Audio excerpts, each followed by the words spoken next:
Music from this episode is available on the Twin Peaks Evangelion Spotify playlist. Check the show notes for a link. Harry, I have no idea where this will lead us, but I have a definite feeling it will be a place both wonderful and strange.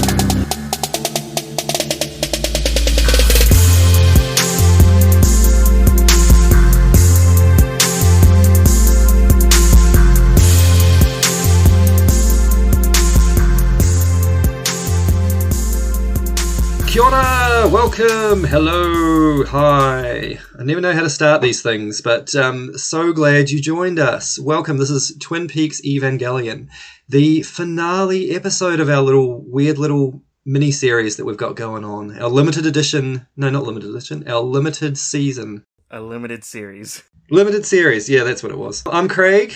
I'm Vincent. And we're here to talk to you about a few things. We're here to talk to you about the finale episodes of Twin Peaks The Return, parts 17 and 18. I say we, but I'm talking mostly about Vincent, because that's what he watched. I'm here to talk to you about Evangelion 3.0 plus 1.0, Thrice Upon a Time. How are you, Vinny? You doing all right? I am full of shock and awe on how much we've come so far since the beginning of this. I'm excited for it to end, but also new beginnings afterwards. Absolutely. Let's start... Shall we start with Twin Peaks, Vinny? What year is this? Vinny, do you want to just quickly recap what happened in part 17? Part 17 opens up with the aftermath of killing of the Diane doppelganger, where Gordon reflects how he just couldn't do it. He couldn't shoot Diane. Albert jokingly says, "Have you gotten soft?" Where Gordon retorts, "Not where it counts, buddy." Always a pleasure to think about David Lynch's dick. Always a pleasure. Just focal point, you said like these episodes started back to back, so this was the beginning of the end for everyone watching at home, this joke. Yeah, absolutely. Always start with a dick joke. It's Film School 101. Then complete tonal shift, where Gordon tells a 25-year-old secret to Albert, in which Major Briggs had told him, Gordon and Cooper, about this ancient entity known as Jowday, which has then been translated to Judy in more modern times, and how there was this secret plan to take it down. Like, okay, well, backstory on Judy. She's this evil entity in the world, Jowday.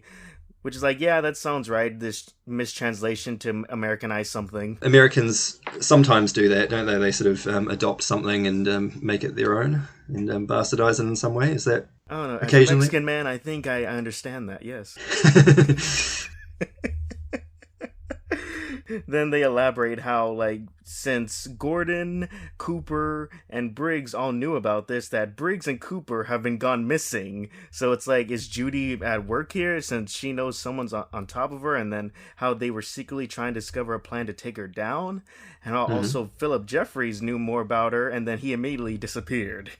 So some fuckery going on there. Weird fuckery. And then Gordon tells how about the last thing he heard from Cooper is, if I disappear like the others, do everything you can to find me. And how he's going to be trying to kill two birds with one stone. But then Gordon's even more confused at the realization of two Coopers. Like, well, is this what it means, two birds, one stone? Or is it something else? Is there more evil involved at this point? And then a big reveal that Ray was a paid informant for him, and his last message was, Mr. C is looking for coordinates from Major Briggs. Okay. Ray was a spy? Yeah, no, that was a bit of a shock, wasn't it? Very, because I thought he was just a lowlife that Mr. C incorporated into his life and just abused for, but no, he was there for a reason. Working with the FBI, apparently. To think, he would have been a good informant since he killed Mr. C in episode 8. Like, he did the job. He did it. But no, of course not. Yeah, Mr. C had help, I think, was the what he told whoever was on the other end of that phone. That's right. He had some help. Yeah. That doesn't elaborate. And then Gordon goes, man, we should have heard Cooper by now. Then, of course, ring, ring, ring, the telephone right in that moment. And it's the incompetent Vegas FBI saying, hey, we're at the hospital, but Dougie's not here. Then Albert goes, has my watch stopped, or is that one of the Marx brothers? Yeah. More great lines from Albert. And then luckily Bushnell is also there to convey Cooper's message to Gordon, where the message says, "I am heading for Sheriff Truman's. It is 2:53 in Vegas, and that adds up to 10, the number of And then Gordon thanks him for the tip and then hangs up and goes, "Dougie is Cooper?" Dougie is Cooper? The way he says it is so funny. Yeah. And then Tammy elaborates on everything with Dougie, how they were hitmen, how he was in the vegetative state, how he electrified himself, and then Albert like, "That's weird even for Cooper." It's great how she sort of gleans all that information after looking at a file for less than 3 seconds. Right. Fake type, look, oh, here's the entire backstory on this guy. Yeah. Then the plan goes, we're going to Twin Peaks. This is definitely from the real Cooper, so let's go. Then cut to another storyline ending where Ben is getting a call from a Wyoming sheriff department where Jerry has been picked up naked and is confessing to a murder with his binoculars. Yeah. Complete tangent. Have you seen the cult film from the 70s, The Warriors? I saw it years ago. I remember liking it, but I can't tell you like what it's about. The one thing you'll remember from that is the dude at the end with the bottles on his fingers. You know, the Warriors come out and play. That's Jerry Horn. What? Yeah, that kid is Jerry. Awesome. And I just found that out recently, but yeah, that's so cool. Did you ever play the PS2 game, The Warriors? I think I might have once or twice, yeah. That was good fun. Anyways, back to our regularly scheduled programming. Mr. C is in the forest. He's walking along, and he finds a spot with a hole in it with this, like, orange liquid next to a tree that kind of resembles that evolution of the arm thing. Mm-hmm. So then he starts looking around, the crackling noise happens, a vortex opens up, and takes Mr. C. Cut to a black and white theater. Mr. C's face is floating in a cage-like thing next to a face of a balding man. The fireman is there. And then a projector in the theater is projecting the outdoor woods, also Sarah's house. And then the fireman flips a switch. It is projecting a dirt road. And then the caged Mr. C face gets sucked into a pipe and is transported into the dirt road that is projected on the theater. Mm-hmm. What? It appears to be that same apparatus that was in Part 8 with the Laura orb that got kind of sent to Earth through that thing. Any speculation or theories about floating bald head?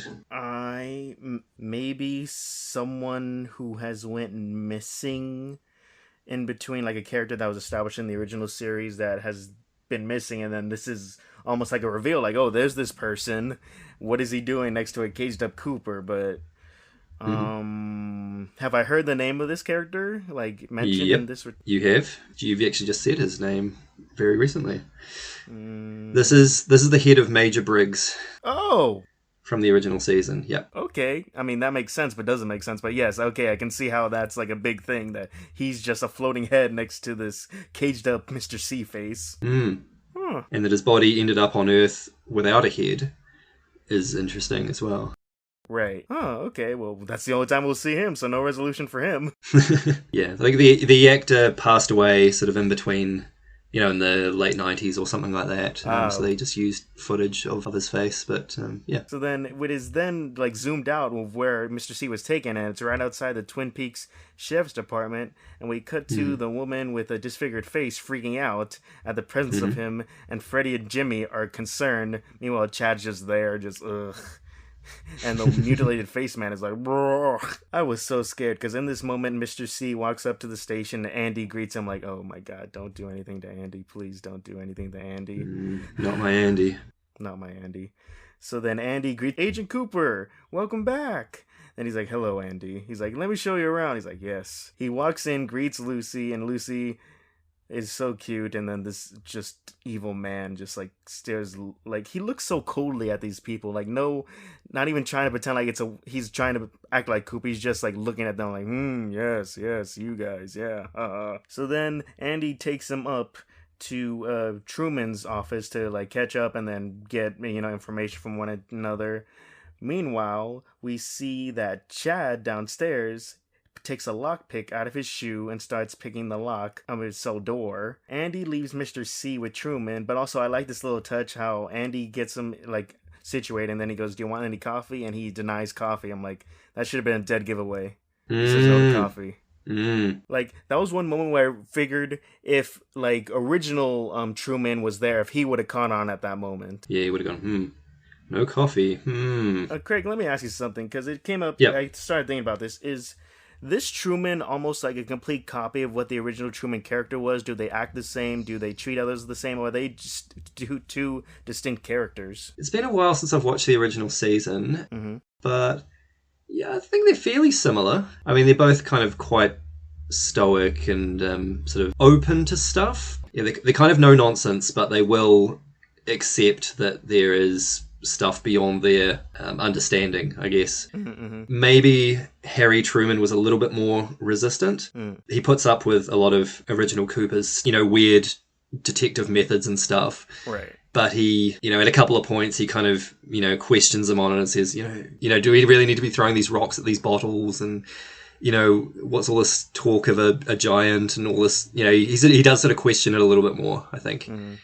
Frank Truman seems to be a little bit more open to some of the weirder stuff that Hawk presents to him. Right. I was wondering, like, did David Lynch just carbon copy just the same character and be like, it's a recasting, but not a recasting? So we get him situated, and then as Andy leaves the room, we see a shaky vision of Lucy in the doorway of that office and looking scared and shocked, and Andy runs by.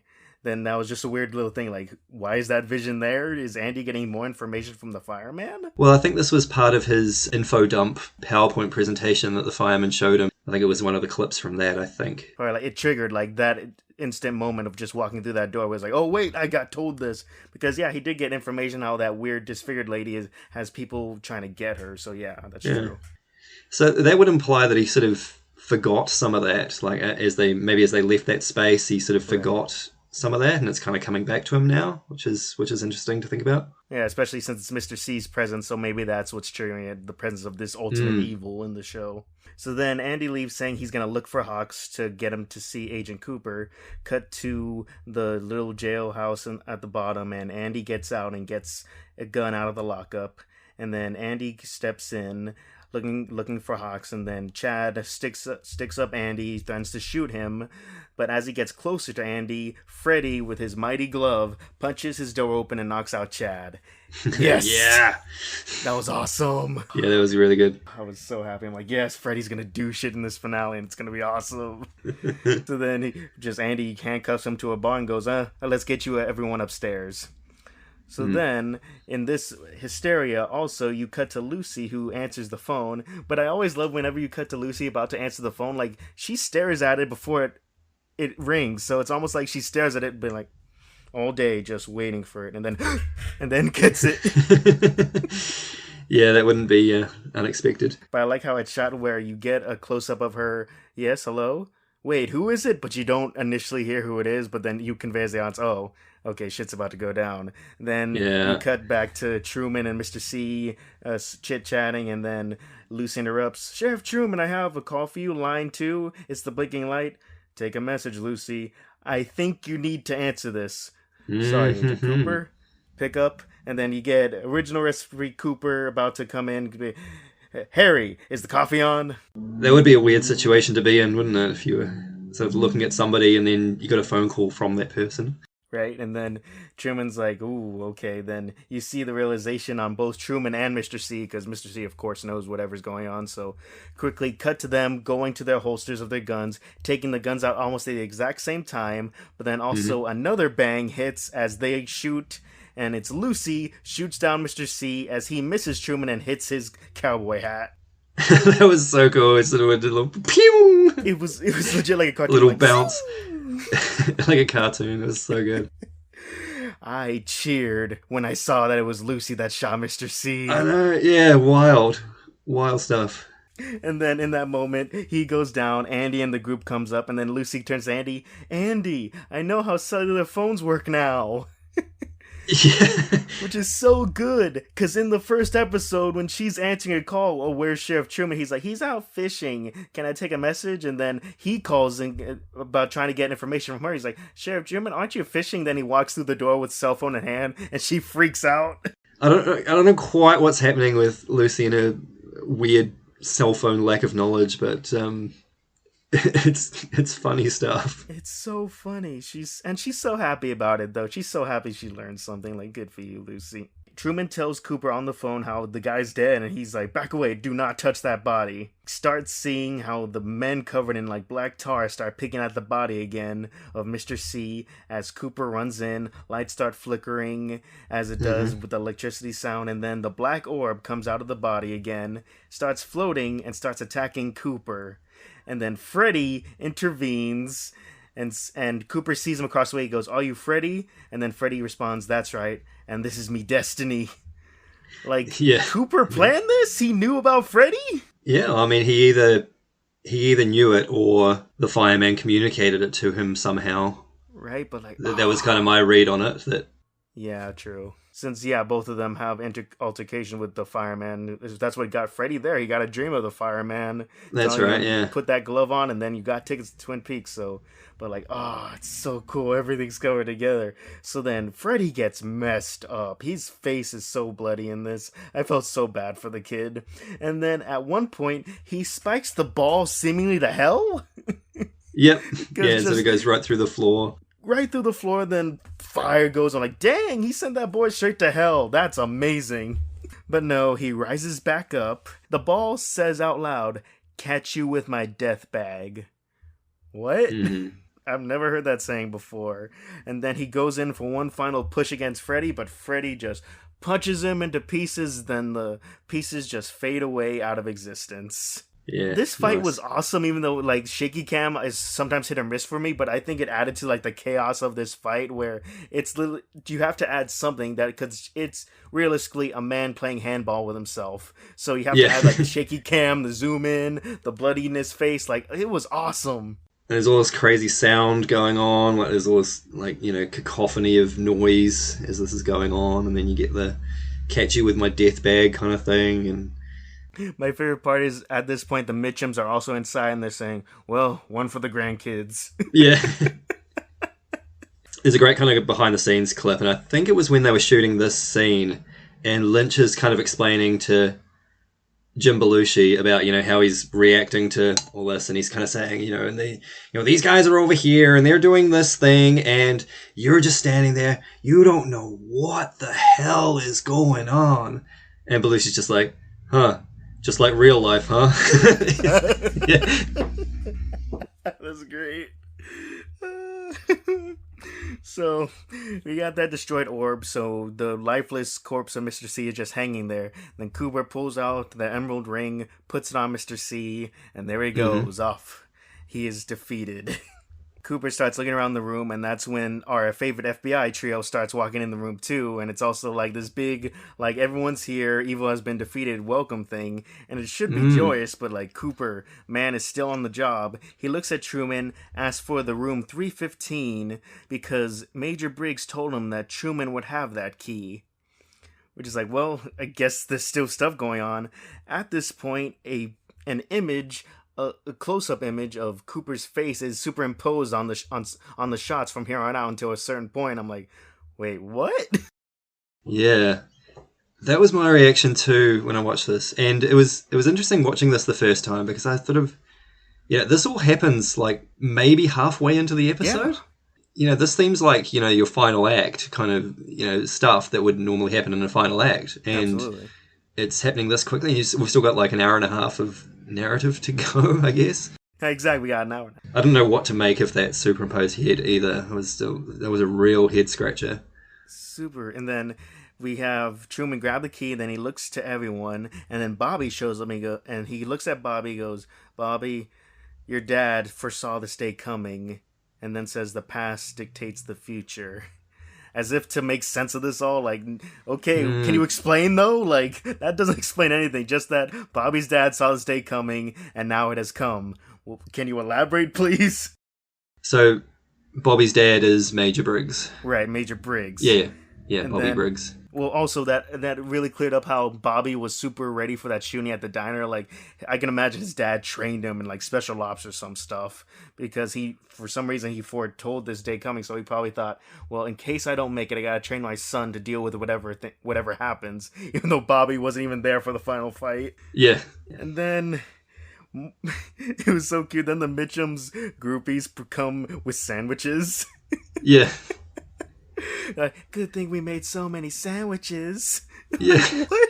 It's like, do they bring those sandwiches on the plane with them from Vegas? Because they're going to be pretty rank by now. I know. They either brought them from the plane, they made them on the plane, or somehow that's what they were doing in the car this entire time while this entire fight was happening. Which is they're just out there in the lunchroom. They just pushed all the donuts aside and just... What a commotion over there. Keep working, girls. Yeah. Then craziness ensues when Cooper locks eyes with the deformed-faced woman. They come close to each other. He touches her face. Her face turns to smoke, then turns into a blob that is a weird wounded skinhead inside the red room. And then layers start coming off it, and is revealed to be Diane with red hair. Which is very interesting. I wonder... Because at that point I wondered, is that her natural hair color, and the giveaway that the other Diane was a doppelganger was that was not her hair color? Yeah, potentially. Because who knows at this point? Exactly, who knows at this point? But also, like, is it supposed to also be like a callback to like Red, also Red Room? You know, all this red imagery in the show. Like, people have speculated that, with her red hair the way it is, it kind of looks like those curtains. Also, her fingernails are kind of black and white. Yeah. So, one black, one white, sort of alternating. Kind of like the zigzag floor. So people have kind of speculated there. If I'm not mistaken, too, it's around this time that the superimposed head fades away. Is that right? Well, because then they kiss, and then he goes, "Do you remember everything?" She goes, "Yes." Then that's when the face image goes, "We live in a dream." That's right, yeah. Mm-hmm. Then after that, Cooper turns to all his friends and says, "I hope to see you all again." And then just darkness starts falling upon the entire group, and then Gordon calls out to Cooper, Cooper calls out to Gordon, then cut to black, and then open up to Gordon, Diane, and Cooper in a hallway. So it's like, where's everyone else? Are they okay? Or were these three just teleported to somewhere? Because this was our finale. This was everyone's a day is saved and all my friends are alive. But no, we still got stuff to do. So weird. And then they go down the door. Cooper looks at a door. He unlocks it with his hotel key, looks back at Diane and Gordon and says, "Don't try to follow me through this door." And then, "I'll see you at the curtain call." Which we're like, that's weird. See you at the curtain call. Is that another thing where it's like, he's talking about the curtain call of the show at this point? Can't tell you. I don't know. I'll see you at the rap party. Yeah. Coop then goes through the door, meets up with the missing arm man. Then the missing arm man looks at him and says, "Through the darkness of future past, the magician longs to see. One chance out between two worlds. Fire walk with me."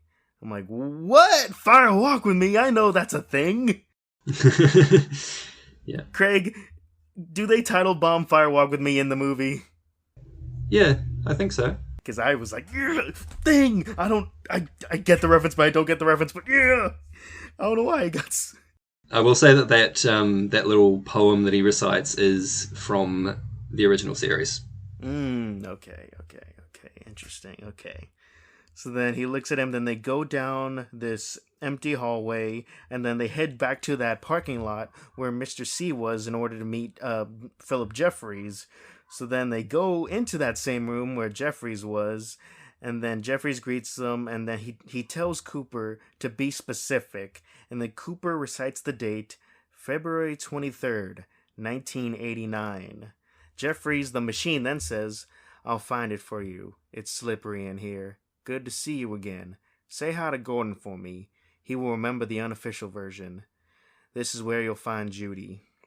Then, out of the smoke little kettle thing, the diamond shape of danger from Hawks' map of the area is out as a symbol. Then it turns into two diamonds stacked on top of each other. Then it turns into an 8. Then the 8 has a ball inside its lines and starts rolling around in it.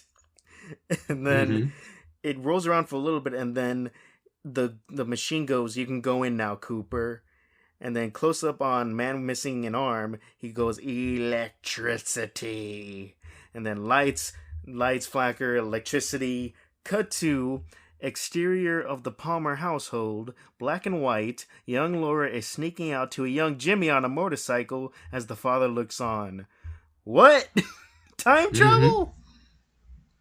Yeah. Also, wait, Jimmy and Laura were a thing? Yeah. Yep. They were.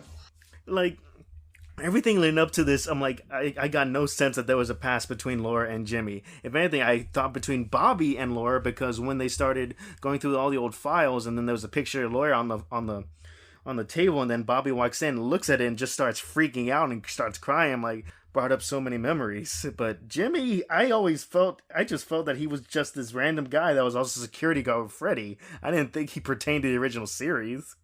I'll spoil a little bit for you. So in the original series, Laura was Bobby's girlfriend, and she was also kind of seeing James secretly on the side. It's very soap opera, which the whole original series was. So. What? This series over dramatic? What?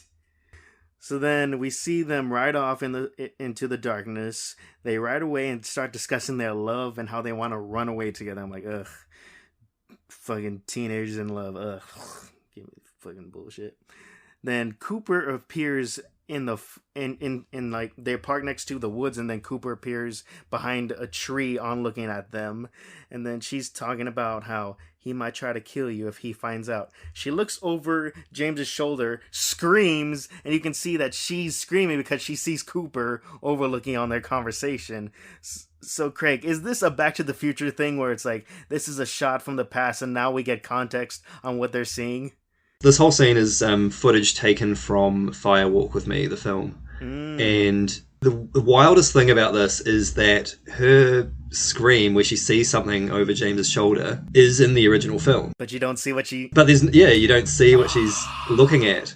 So it's like they're having this intense conversation. She looks over her shoulder, screams at something, and then James looks over her shoulder. There's nothing there. Right. And, it was one of the smaller mysteries of that film at the time. It was like, what the hell what did she see there?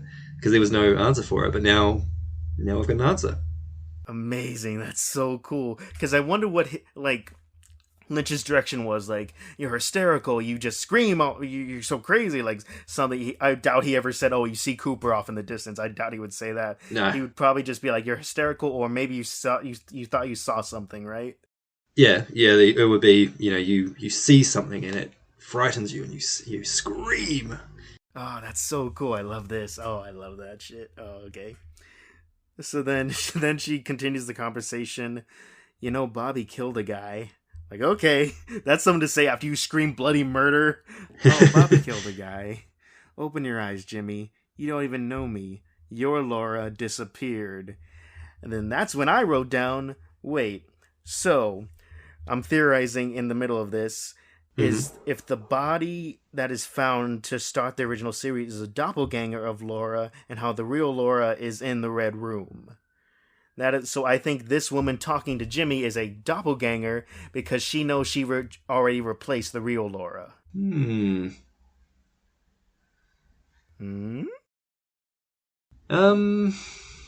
I would say that you're onto something, but I know you're keen to watch the original series, so I'm not going to spoil too much.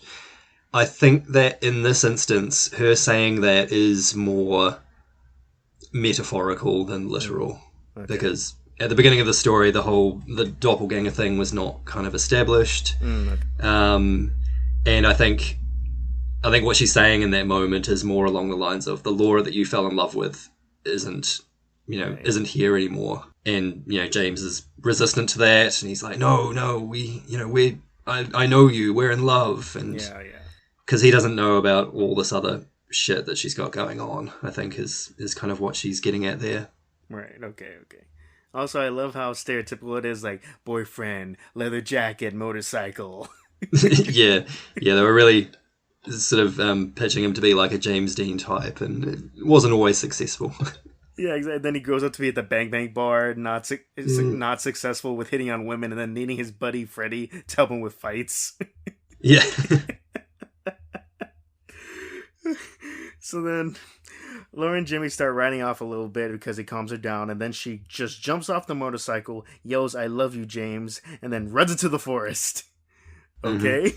A lot of mixed signals right there. So she's just crying there alone in the woods, and then a future Cooper comes, and then she's freaked out for a second, but then she gets a good look at him, and he goes, "I've seen you in my dreams." Which is like, Then he calmly takes her hand and goes, "We're going home." And then, cut to a body bag next to a body of water staticking out of existence. Then we see a man telling a woman that he's going fishing. So, is this how the original series opens, with a man going out to fish and then he finds Laura's body? It is. That's awesome. That's awesome. Okay, that's cool to literally go back and then show, like, he'll never find that body. Cooper did it. He grabbed her, and then he's on his way to saving her. That's so cool. And then also we get a shot of a woman doing her makeup in the mirror. No idea who she is. Yeah, she was from the original series as well. Okay, then cut to the interior of present day the Palmer household. Sarah is moaning and screaming like a mad person, grabs a photo of Laura and starts smashing it. Like, the scream she does is like so vitriol, like she is imagining murdering her, like completely just stabbing Laura, and just with such vitriol and hatred in that moment. Like, geez, Sarah, I know you got something inside you, but geez, that's your daughter. But also, this is the woman who stays at home, smoking, drinks, watches either animals eating each other or the same 1 minute loop of a boxing match. Yeah, something's going on with Sarah, and I'm not convinced that it's a good thing. No, it's very much not a good thing. So then, cut to Cooper and Laura calmly walking through the forest. He keeps looking back to make sure she's there. Then they reach that same spot that Mr. C was, but then the scratching noises start and Laura disappears. He starts looking around. He hears the Laura scream that has basically been playing all throughout this series. That visceral scream of hers. She's so good at screaming. Like, that actress, like, how does she not blow her entire throat out? And just, it's so real and raw. I love it. Yeah, no, it's an iconic scream. She's very, very good at it. Just pan over the woods. Then the curtains start coming in. Then Julie Cruz herself performs over the credits. The performer of the theme song is performing. Like, that's cool. Apparently, she filmed like the whole song and was really mad that it got cut for time. Oh. So yeah, she was really pissed when she sort of saw it, which is quite funny to me. Does David Lynch direct music videos? Yeah, he's done a few. Has he done any of hers? I think so. I think he might have directed a concert film that she was involved with. Okay. I think. But yeah, she showed up quite a few times in the original series. Oh, that's cool. Yeah, I'm surprised you recognised it. The subtitles said Julie Cruz starts singing. Oh, right, okay. Yeah, I don't know of her music or anything outside of the show. I probably would have put, again, performance at the Bang Bang Bar. But no, it's Julie Cruz. Like, okay. And then episode 18 is my favorite opening to an episode ever. Before you... I've got a little surprise for you, Vinny. I've got a question for you first, though. I asked you last time whether we would see any new locations in this episode. And we did end up in a new place, didn't we? Whereabouts did we end up in this episode that we hadn't ever been before? No, we hadn't ever been before. It was, the theater wasn't the same theater from episode 8? Sorry, this is part 18 we're talking about? Oh, I thought you were talking about 17. No. Yeah, 18. No, so part 18. Yeah, where did we go that we hadn't been before? Odessa, Texas. Odessa, Texas, yes. Do you know many people in Texas? I know one guy, Jeff. Jeff, who also goes by the name Brent. Yes, Brent. Yeah, our mutual friend. I actually spoke to Brent a little while ago. Uh-huh. And I actually asked Brent to watch this episode of Twin Peaks. And then we had a conversation about it. Okay. And I thought I'd give you a little bit of a break, and we will hear Brent's little wrap-up of this episode. This is awesome! Because Brent he's actually seen less Twin Peaks than you have. I think he explains it, but he's watched maybe 1 or 2 episodes of the original series, and this last episode. He hasn't seen anything else from the return. We hit all the spectrum of viewing. This is awesome. Hello, Brent. How are you doing? I'm good, man. I am so glad to be on your podcast, your and Vinny's podcast. Yeah, no, it's great to have you here. I haven't actually told Vinny that we're doing this little get together, sort of going behind his back on this. I might reveal this to him on pod, maybe, because I think that'll be fun. Oh yeah, for sure. Now, there is a reason I invited you along for this part of the discussion, Brent. I understand you have watched part 18 of Twin Peaks: The Return. Is that correct? Yes. So my exposure to Twin Peaks is extraordinarily limited. I tried to watch it whenever the new series came out in the 2018 or whatever. I tried to watch the original to get into it to watch it, and I watched like the first 2 episodes and didn't really care very much. It felt just like a procedural, and it wasn't grabbing me, and so I gave up. Right. And then now I have watched all of the season finale from 35 years later. With sort of nothing in between. Nothing at all. Yeah, exactly. Yeah, so you're even more limited in scope, I guess, than what Vinny was in this whole thing, because at least he's seen the whole of season 3 at least. Right. This is gonna be fascinating. I'm really keen to jump in and see what your impressions were. There is another reason why I asked you specifically to come along. You don't have to go into too much detail on this, but tell the people which state you live in at least. Yeah, so I am probably the geographically closest person to the city of Odessa, where part of this episode, the season finale, is set. I live just outside of Houston, Texas, which is still several hundred miles from Odessa, but we're at least in the same state. Sure. Well, if there's anything I know about Texas, it's not a very big place. That's kind of what I've heard. The stars at night are sort of averagely sized and moderately illuminated. Famously. Famously. Excellent. Cool. I do want to talk to you about Odessa and how accurately that place was represented, perhaps. But I'm really curious to have you sort of recap the episode for us. You don't know many of the characters, or hardly any of the characters, I'm guessing, but can you tell us sort of roughly what kind of happened in this episode? So what I will say is that having the closed captions on as I watched it was a total lifesaver, because it allowed me to pick up some things that I absolutely would not have understood and would have made it way more confusing had I not had that.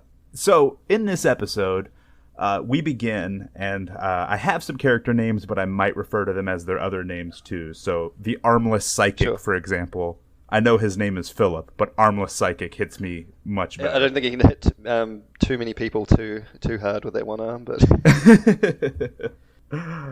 so it begins with, I guess it's a guy on fire sitting in a chair, and the one-armed psychic floats a bead. I couldn't quite tell what that was. He was doing some kind of ESP type thing, makes it levitate over to the chair, and that turns into Doug. I call him Doug. I know he ends up being Dale later, but Doug Dale. So he is sitting in the chair. It's a very ethereal, kind of dream state, weird situation going on. They're in this room with like big curtains on the wall and like a chessboard floor. Did you see any of that in your initial watching? Did you see that space at all? I couldn't tell you, to be honest. I don't think so. Okay. So Doug's sitting there, and then next thing we see is he's going back to what I think was his family. And he goes for a walk with Laura, and again I put that with a question mark, in the woods. They go walking around. She freaks out and she screams. Then I have a note that says, Doug is seeing glimpses. Is this Lost? Like the TV show Lost? Like, are we getting like flashbacks and flash forwards? Yeah, maybe. Then the lightning brain tree starts talking. The lightning brain tree, yep. So Lightning Brain Tree talks, and specifically it talks like Malcolm's friend from Malcolm in the Middle, the friend who's in the wheelchair. Oh, what's his name? Stevie. Yeah, Stevie, exactly. So it talks like him. It says like 2 or 3 words, and it pauses, and then it says 2 or 3 more words. Then my next note says Laura does some Laura shit. I don't know exactly what I was referring to, but that felt right in the moment. Is Doug in hell? Are all Lynch films actually set in hell? Or is that just the audience perception of it? Yeah. Oh, see, you're on another level that I'm sure everyone else is as they watch, but I have no idea. So it seems like then Doug is going to look for Laura, but he accidentally finds Laura Dern instead of Laura Palmer. They drive to the desert. Then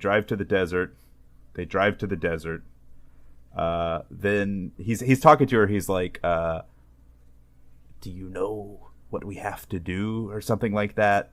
It's very, I have later in my notes that he is like the perfect NPC. He is completely vacuous of anything approaching a personality. So they drive to the desert. They do a little makeout, little sexy time in a motel. Like the way that it felt to me, that whole process felt to me like they were trying to, like he was trying to recreate something, or like he was like incanting, or like there was a very recipe feel to what he was doing. Like he was doing something in a certain order. Yeah, because they had that whole thing about she turns the light on, he asks her to turn it off, and you're right. Whole, what do we do now? And that's an interesting read. Doug drives the same car as the old man from Pawn Stars. I don't know if y'all have Pawn Stars over there, but it's like a big old black. I think it's a Lincoln Continental, if I remember correctly. It's PAWN. Yeah. Yes. Pawn. I'm sure the way I say it is the way that you would pronounce the other word. I don't know what you're talking about there, Brent. Vinny might know. Yeah, he might. So Diane leaves a note, but the note is for Richard, and she signs it as Linda. So I start picking up that it seems like everyone has a few different names at this point. But then when he leaves the motel, he's not driving that car. He's driving a new car. That's another black sedan, but it's a newer one. So I feel like this is my first thought that, oh, maybe there's some time travel going on here. And so as he's driving, he drives. Now he's in Odessa. Hey. Yeah, they're using the Mexico tent for Odessa. And this is the moment when I noticed in the captions that Doug has changed his name to Dale. And so they go around. He's looking for Laura Palmer, of course. He goes up to a house, knocks on the door, woman answers. They have a conversation, and he's trying to get her to, like, are you Laura Palmer? She doesn't know what any of that means. He's like, the name Laura Palmer means nothing to you. She's like, no. But then he starts telling her parents' names, and she's a little freaked out.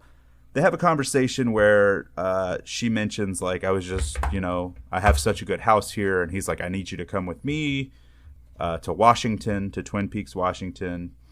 So she grabs a coat. She doesn't even know what Washington is. She's like, do I need a jacket? And he's like, if you have a jacket, bring one.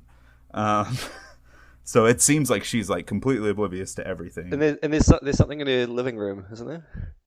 Oh, it's so funny you say that. The very next note. So I had one note that says Doug Dale is trying to activate Carrie like a Russian sleeper cell. And then I say, I'm sure the horse decoration on Carrie's mantle means something to someone. Is that what you're talking about, or was there something else that I didn't see? I was talking about the man whose head had been blown off on her lounge suite. But what? A huge gun. Did you not see that? Oh my god! Yeah, there's like a dead guy on the lounge suite with like this enormous gun next to him. I can't believe that I didn't. No. Well, because and they don't reference it, right? There's no. They kind of look at it, and that's about it.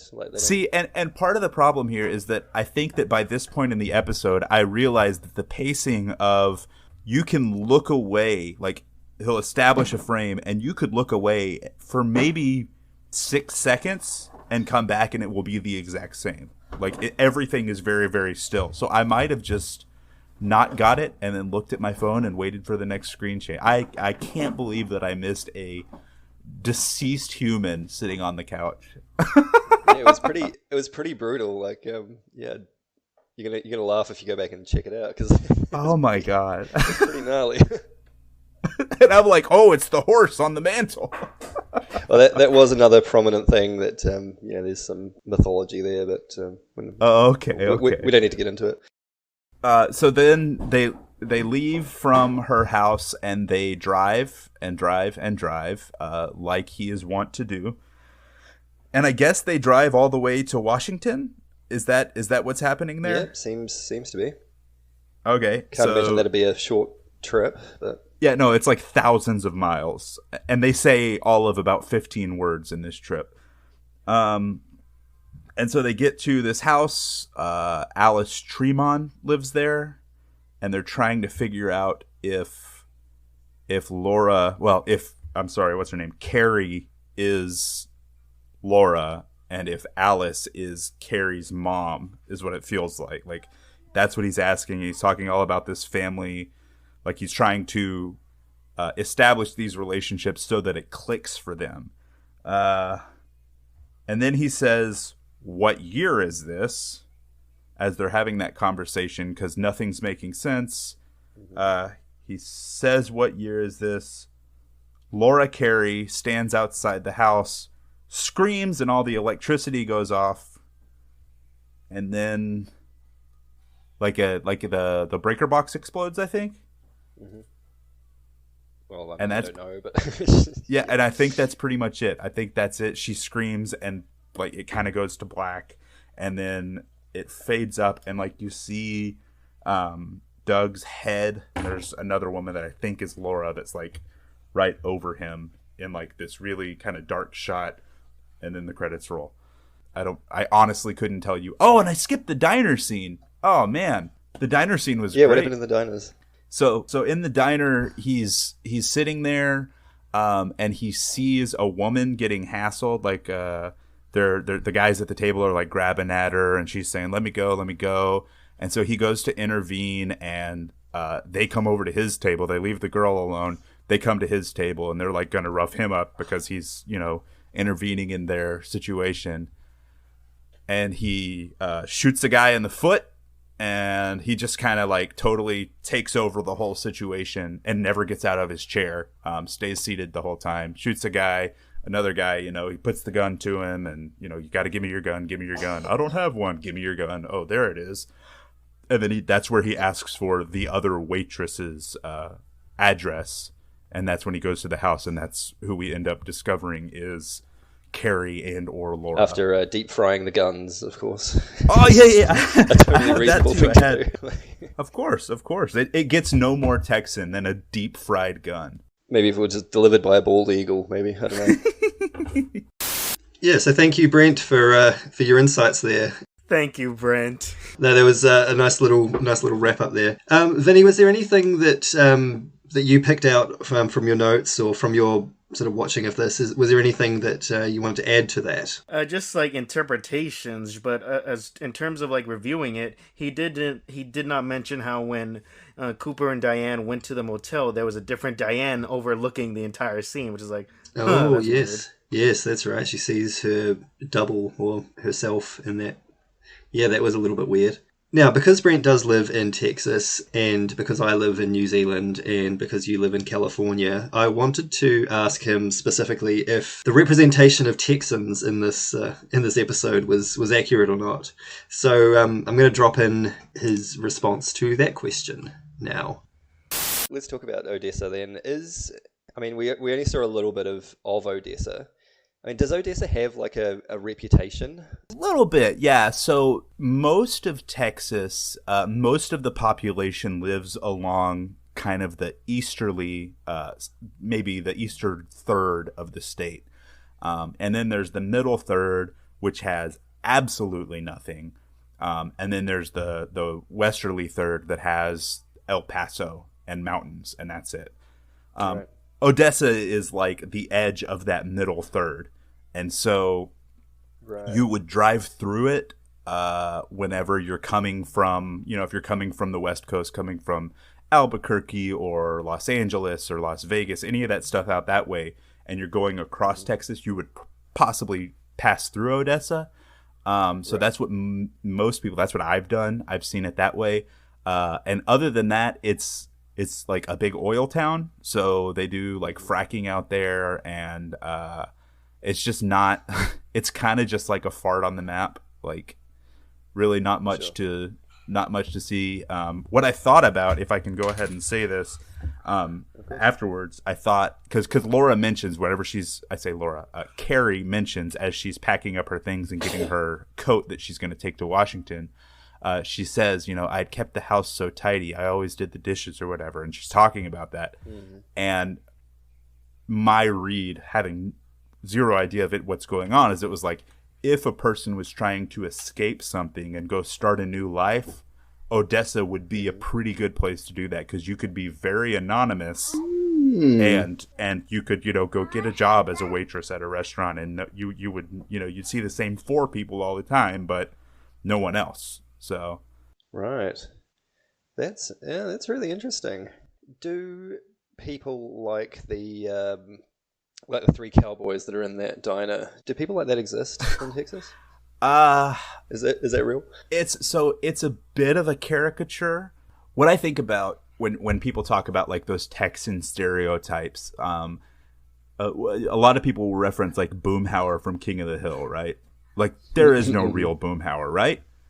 And I thought that until I sat back one day and realized my uncle does talk like Boomhauer.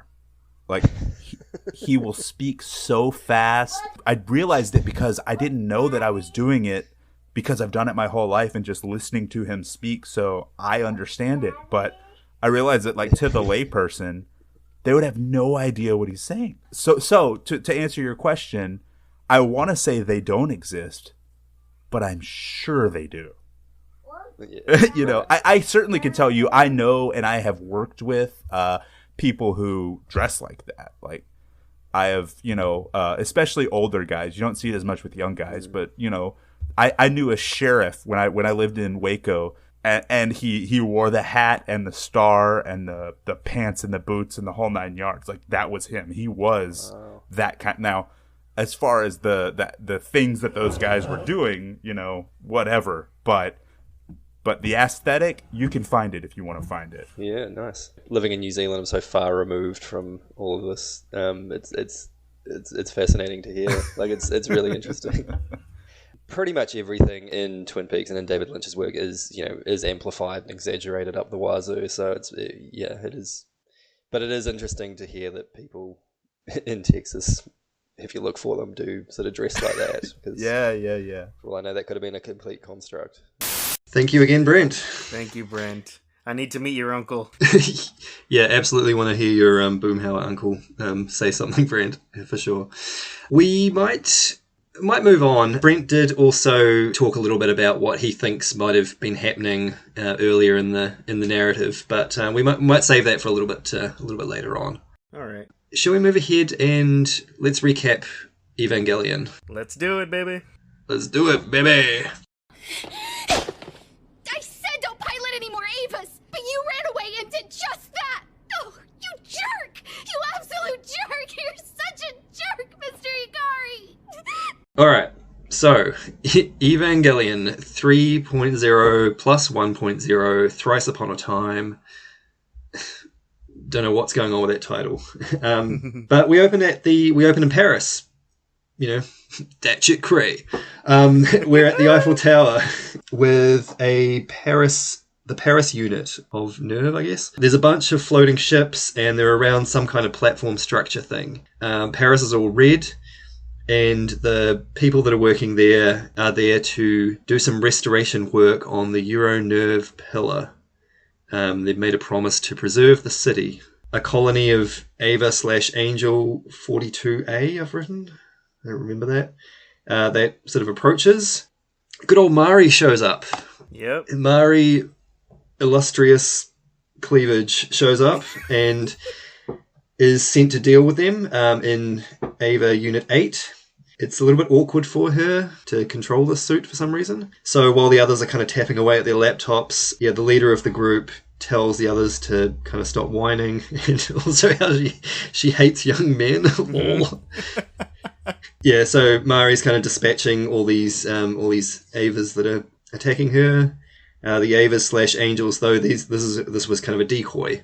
And there's a second wave of robot things, and they come up armed with positron cannons. All the floating warships kind of cluster around this pillar, trying to kind of deflect the blast, but these positron cannons, shoot out a massive shot, which blows the top off the Eiffel Tower, which Mari then sort of picks up and charges at one of the main Avas with. It causes a domino effect that knocks all the others out. It's so cool. She uses the Eiffel Tower as a battering ram. I mean, come on! This is how you open a movie. Yeah, it's pretty fucking cool, I gotta admit. 9 years of waiting and you get this. This is great. Yeah, no, it was cool. I really like this. The team do what they need to do and somehow restore the city, which is now fortified by nerve barricades. Masato and the Wunda, the big ship, arrive to collect spare parts so that they can rebuild an Ava. Is this Unit 2 that they're trying to rebuild? Yes. I've just written Unit 2 question mark here. So I should have said this at the start, but I watched this film twice. The first time I watched it all in one go, but it was quite late at night. And Vinny, this film is long. It's long. So I think I feel like I got most of it in that first watch, but it turns out after rewatching it in about 5 sittings that I dozed off and slept through about maybe 60% of it. Anyway, let's move on. Meanwhile, Paris now back intact. Meanwhile, we catch up with Shinji, Rei, and Oscar sort of moping through a desolate wasteland, turned red with the husks of angels in the background. It looks pretty awesome. Predictably, Shinji is a mopey little bitch. Yep. He wakes up in a room and is greeted by Toji. Yep. Is Toji his weird-looking school friend? Yes. Yes, cool. / older brother of the nurse. Yes, that's right. Yep. So yeah, he meets up with Toji, who has grown up. They're in Village 3, which is a commune with around 1,000 people in it.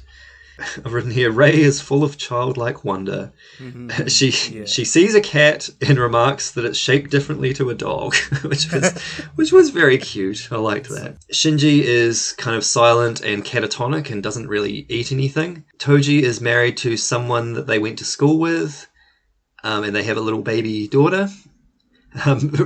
Rei asks why their baby daughter is so small and if they shrunk her, which made me laugh as well. It's so cute. I don't know if this is like a clone thing or if she's like her memory's been wiped or if she's just a blank slate at this point. She's almost like Dougie, I guess, in a way, right. Like just kind of absorbing things and but she just has a lot of questions about everything. She's just put off by all this wholesomeness since all she does is live in like a ruined part of nerve facility and waits for orders. Yeah, that's the thing. This whole village stuff is really wholesome. Oh, it's so good. The fan base has basically said this part of the movie is straight out of like a Studio Ghibli movie where it's just beautiful animation, just cool vibes, just soothing. Yeah. Like this is very much a movie of 2 parts. One of the relaxation and the other one with the fights. And I love the first part. Yeah, it was really nice. And because it is kind of so slow and wholesome, is probably the main reason why I did drift off to sleep for a little. Staying up in August to watch this at midnight, I was like, oh, this was a challenge. My God. Yeah. I had to keep jerking myself up. I'm like, you've waited years for this. Watch this, you idiot. Yeah, Shinji goes with some guy to his house in the junkyard. It's his other friend from school. Ah, okay. Where Oscar is, and she's having a bucket shower. She has a choker thing around her neck, which reminds Shinji of Kaworu's head explosion, and he throws up, which is kind of the most action we've seen from him this whole movie so far. Yep. PTSD, you did something. Yeah. Next day in the village, Rei helps some old ladies plant stuff, while an indie pop song from the early 90s plays, and Shinji lies in the corner of a barn. Oscar is apparently allergic to clothes because she just wears like some panties and a jacket for Yep. a good She swath wears- of this movie. He's at it again. He And she can't. keeps playing with a Game Boy. She keeps playing with the Game Boy, like instituting, like, "Hey, this is a young girl's body. Like, stop it, please. I was loving the vibes, but then we're in here. Put something on, please." Suzuhara puts a towel over her head because she's just standing there naked. She's like, "I am naked. Are you gonna freak out about it?" And he's like, "Put this towel on." Yeah. Although he didn't do his whole five-finger hand party in this timeline, though, I guess. Thank God. Anyway, let's swiftly move along. The next day, Asuka tries to force-feed Shinji and yells at him. She's getting really frustrated that he piloted the Ava with Kaoru, which I'd be frustrated too. Mm-hmm. Shinji goes for a lonely stroll. He finds some ruins next to the water and sees a bunch of penguins. Yes. I know you would have been excited at this. I don't know if this is canon or not, but I like to think that they're Pen-Pen's descendants. Absolutely. He got out of there at near third impact. He's like, "Screw these people. I'm out to make a family." Yeah, he found a nice penguin. They fell in love. They had some beautiful eggs that hatched into a nice family. And he lives a peaceful life now among his colony. He gave up drinking. Yeah. Asuka plays with a puppet and is visited by Rei. She mentions that Rei's emotions are programmed by nerve or something. Mm-hmm. She's programmed to care for Shinji. Yeah, that's what it was. So that's something. Rei finds Shinji at the ruins of... Now, are these the ruins of Nerve HQ? Of a nerve facility, yes. Of a nerve facility, right. Because Got it. Asuka mocks, he just runs back to nerve like he always does. That's it, yeah. So yeah, she finds him there. She returns his Walkman, but he throws it away. There's a village montage. Shinji sits in his spot for like a week. Rei visits a few times. Rei asks if he's protecting the village, and he has a meltdown. He still feels guilty for causing the apocalypse, which is understandable. He does return to Asuka eventually and goes for a ride with a dude called Ken, I think was his name. Kensuke, okay. The other school friend, yeah. Oh, yeah, okay. And they go and examine some nerve infrastructure and make sure that the natural world is kind of doing okay, that the water's flowing and stuff. One of my favorite things in this sequence is he hands him a fishing rod to like kind of do something while they're out there. He goes, "I've never fished, I can't do that." And he looks Shinji standing there and goes, "At least try it before you say no."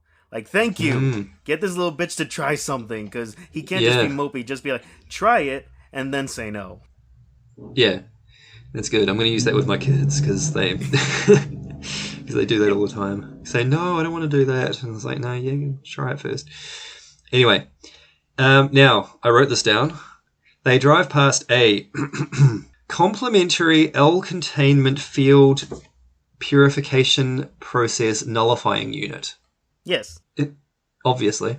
A big black and red pillar thing. They see these big creatures called wanderers. They are like zombie avas, I've written down here with a question mark. And apparently these containment pillars keep them away from the village. Rei wants to stay and needs Shinji to give her a name. And asks Shinji to give her a name, I guess. Yeah, because there's this whole thing with the old ladies about, you can make your own name because she doesn't know what her name is. And everyone calls her, like, Miss Lookalike or... Yeah. Whatever. And then one goes like, "Miss Lookalike, she's got some skeletons in her closet then." Yeah, absolutely. Which is definitely the case. Later, a beeping thing on her arm goes off and she collapses, realizing that she can only live at nerve, which is something I wrote down. Yep, just like how in 2.22, when she was at the aquarium, she's like, "They live in a tank. They only survive there, just like me." Oh, yeah. Okay, that's interesting. Ken takes Shinji to meet some dudes working in a field in hazmat suits, and he meets Ryoji Kaji. I'm not sure who this is. The son of Kaji and Masato. Yeah, so I got that he was Masato's son, and he's turning 14. His father. And that's what I was going to ask you. Who is Kaji? Horny man. Horny with the watermelon. Oh, fucking watermelon sex pest. Yes. God, get some tea with me, but I'm a boy. Oh, that motherfucker. All right. Okay. Yeah, I've written down here Masato and Kaji's son. He's turning 14 soon. Who is Kaji? Okay, I completely forgotten his name there. Okay, no, that makes sense. So they kind of they must have had like an on again, off again kind of thing. Yeah. And then... So yeah, she was pregnant when Third Impact was happening, which is like insane. Oh, yeah, right. Anyway, Ryoji is the son's name. He's turning 14 soon, which I'm sure is significant. Yeah, that's how much time has passed between Third Impact and the beginning of 3.33. Right. So Rei leaves in the middle of the night and waits for Shinji in the ruins, giving him the Walkman. He decides to name her Ayanami, which was her name. Good job. She asks you to do one thing, and you go, nah, keep your name. Yeah, keep the same name. She starts beeping, her suit turns white, and then she explodes into orange goop, which was unexpected.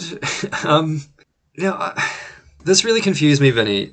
The orange goop stuff, is that the same stuff that they were in when they're in that primordial state? Is that what that is? Yes. It's also the same liquid that fills up the pilot's chair of the Avas. That way they don't need to breathe. It just infects their lungs, so they don't need to breathe. It's just a natural like oxygen flow between them. It's also the goop that comes out of the Jesus Marshmallow Man. Okay. So it's LCL, life LCL is that what that is? Oh god. Because I had that down as a question as well. I was like, because I keep hearing people talk about LCL. I was like, what the fuck is LCL? Like, yep. Okay, all right. So that's what that is. Life containment liquid. I believe is what it is. Huh. Right. All right. Good. Thank you. You're welcome. Down at the docks, the Wunder arrives. Shinji decides that he will go with Asuka because I think there was a question about that. She tases him, which was really funny. It just took someone to die in front of him to be like, okay, I guess I should help. Yeah. When he wakes up, the sister Sakura is her name, I think. Yeah. She's looking over him and then she slaps him. Good. Finally, someone did. And he's taken to a big room. Masato is doing some renovations to the ship. There's a scene where we learn that if Shinji tries to pilot an Ava, then there's basically a shoot to kill kind of order, and Mari gets way up in Asuka's personal space. Yep. Meanwhile, Ritsuko and Masato have a moment on a big elevator. Masato reveals that she is going to use the ship to destroy Nerve and prevent the Human Instrumentality Project. Yep. Meanwhile, the Nerve HQ kind of stands up and starts moving towards a black moon? Yes. Question mark? That used to be the South Pole. The South Pole was where Second Impact happened. So that's where everything started, where Masato's dad died doing research, where they got when it was foretold that the angels were coming, everything started there. So, of course, everything has to end there. Okay, that did not come across from watching this. An old man, who I think is Gendo's assistant. Yeah, Fuyutsuki. Yeah, he's in a room with like 5 naked Rei clones, I think. Yeah. Mari gives Asuka a haircut, and they say something about that's the only part of her body that continues to grow or something. Yep. Everything else is stunned to be 14. The hair is the only thing that grows. I'm sure there's more to that than we get there. The Black Moon crashes through a force field. There's talk of Unit 13's resurrection. Masato orders Wunder's launch in 30 minutes so they can attack Nerve while it's still weak. Yep. Asuka and Mari float through this corridor in zero gravity, which was really cool. Really cool animation. Mari does some very aggressive flirting with Shinji, who is then left alone in a room to have a Kaworu flashback. Let me expand on this. So, in this moment, it's Shinji being mopey in his bed. Then Mari comes around over his head, covers his eyes, and goes, "Guess who?" And he goes, Yes. I don't know. She's like, "Let me give you a hint. Top of school, pretty, big boobs." And he goes, "Oh, parachute girl." Oh yeah, they don't know. He doesn't know her name. He just knows that she parachuted onto his school, fell boobs first, and then said, "Hey, don't tell anyone I was here." Yeah, and I make jokes about her boobs and stuff, and normally I wouldn't do that with any other character, but it's such she self-identifies that as her like one of her key characteristics, that and the glasses. Yep. So I don't feel as bad. Where are we? Masato launches an attack, the objective being to destroy Unit 13 and avoid the 4th impact. Nerve launches a ship of its own. The Wunder is hit, but it descends through different L levels. Wunder rams into another ship and makes it crash. They make it to Nerve HQ and the Black Moon. The Wunder fires a bunch of battleships towards it, and then it launches 2 Avas, Mari and Oscar's. Yeah. They take out a bunch of skeleton robot things. Yeah, skeleton Avas, yeah, filled with the dummy plugs. Okay. Yeah, they make it inside the Nerve HQ and up to Ava Unit 13. Oscar has to insert a shutdown override signal plug, which she does do, but there's a force field. Nerve battleships retreat, and there's some kind of fuckery afoot.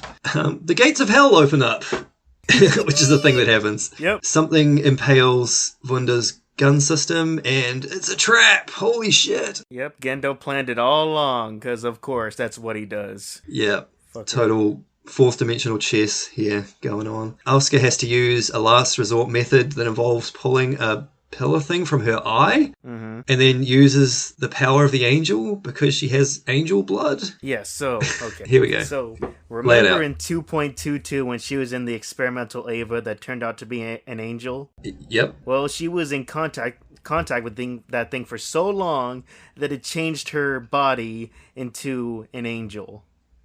So, in order to save her, they had to inject one of those rehabilitation pillars into her eye to keep her in a human form. Ah. That's why she has the eye patch. Not because it's cool, like, ooh, future stuff. Oh, they have an eye patch now. It's badass. No, it's because she's hiding the fact that she's been an angel this entire time, but is being contained by the pillar. Wait.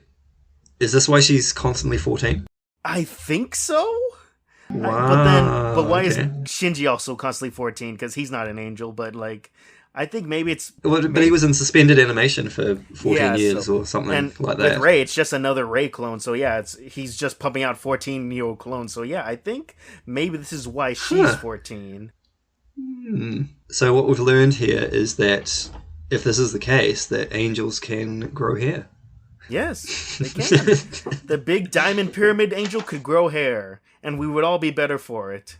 Nothing like a hairy pyramid to round out a movie. Sounds like a good weekend for me. Let's move on with this nonsense. What else happens? Yeah, so Oscar, she's an angel. She bursts out of the Ava suit as an angel, and Mari said that if she does this, she won't be human anymore. She rips apart the AV field of Unit 13. AT field.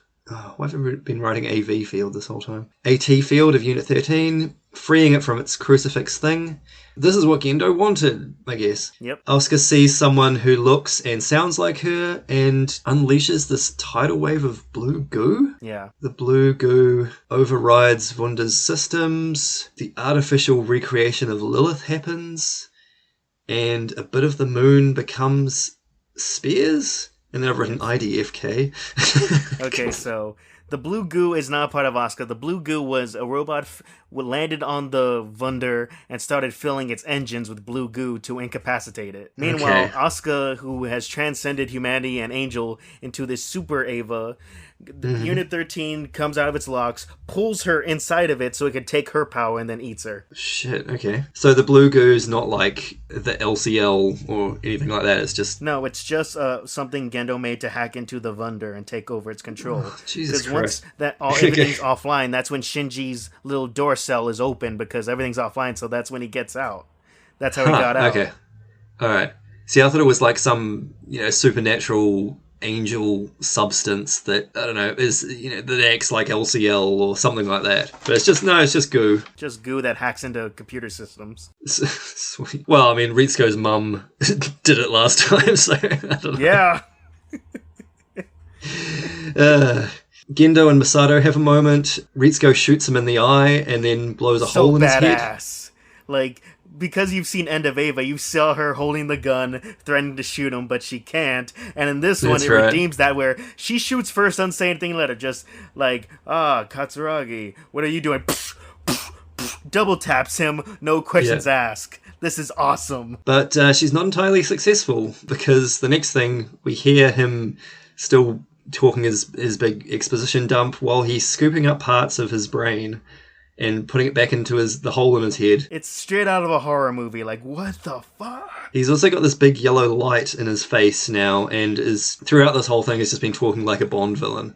Yes. He apparently lost his humanity by using the key of Nebuchadnezzar, which we've definitely seen and talked about before. Masato asks if this is the fourth impact. Gendo explains that the second impact purified the oceans, the third impact purified the earth, and the fourth impact will purify the souls. Yep. They talk about human instrumentality, and Shinji shows up. Gendo floats up to the Ava unit, and a blue goo tsunami washes over the remains of the earth. Yes. Ritsuko talks about the anti-universe, where the Wunder can't go. Shinji volunteers to pilot Ava 1. Masato gives him a choker, which, implies that she's giving him permission to pilot this Ava, even though there's this whole shoot-to-kill thing in place. Toji's sister and the girl with pink hair, who I didn't catch her name, they no both one pull knows her guns. name. It's a joke in the fandom where, name this character, you can't. Okay. She's got pink hair and big lips. Now, what happens here? They kind of have this Mexican standoff thing going on. Toji's sister shoots him, but Masato kind of steps in front and takes the bullet in her torso. Yep. Mari's Ava takes Shinji into the anti-universe. They have a little bit of a chat beforehand, and Mari mentions that Asuka's soul might still be in Unit 13. And he promises to wait for her and steps out into the anti-universe. He sees Rei, who has long hair now. Yes. And takes over Unit 1. Because that's the Rei he saved in 2.22. Oh, the one that he pulled out of the... Yeah, the complete dimension pull down or that whatever. cool animation. So Yeah. he did save her, but she was ultimately still stuck in... He saved her, but somehow she got stuck in Ava Unit 1.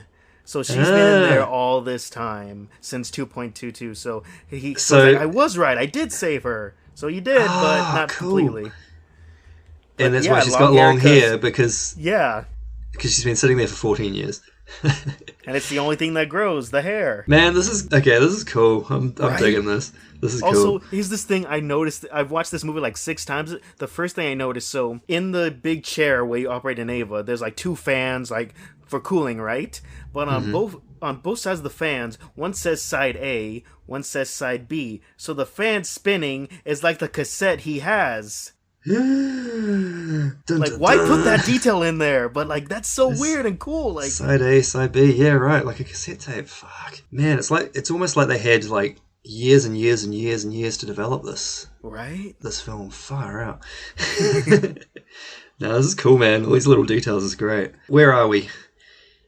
Oh yeah, Shinji fights with Gendo's Ava, and they end up falling into his memories, I think. Okay, so they fall further down into the anti-universe so far that it is impossible for their brains to comprehend where they are, so it just pulls from their memories to make sense of it all. Okay. Yeah, and I really liked this whole sequence. I fucking love this sequence. Gendo tries to tempt Shinji by saying that he can be with his mother in this space, but Shinji resists, of course. And there's this huge big mecha kaiju fight in this deserted city, and then in Masato's apartment, but it's like a film set.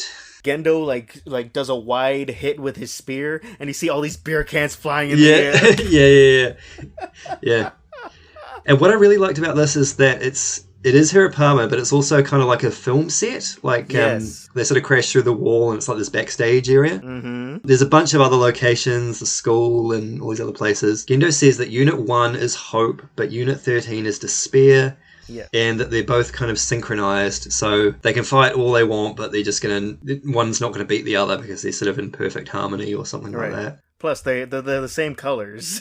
Like, Yeah. my little gripe about this fight, like, Gendo's Ava should have been, like, black and red, because sometimes it's hard to tell, like, wait, who's fighting who? Oh, because Yeah, exactly. it's the same fucking colors. But no, it should have been, like, Shinji, I have everything, haha, then just, like, fades to, like, black and red, and be like, whoa, heavy metal, bleh. Even if it was, like, slightly different, like the eyes, one of the eyes was white and one was black or something like that. So they stop fighting and they sort of start talking. Gendo reveals that he wants to create another object so that he can slay the gods. He said that he'd planted 2 spears to help him do this in this alternate universe, I guess. And Masato decides to make and deliver a new spear to Shinji through plot contrivance. So, his plan is create spears, I kill God, I become God. Therefore, I can do whatever I want, blah, blah, blah.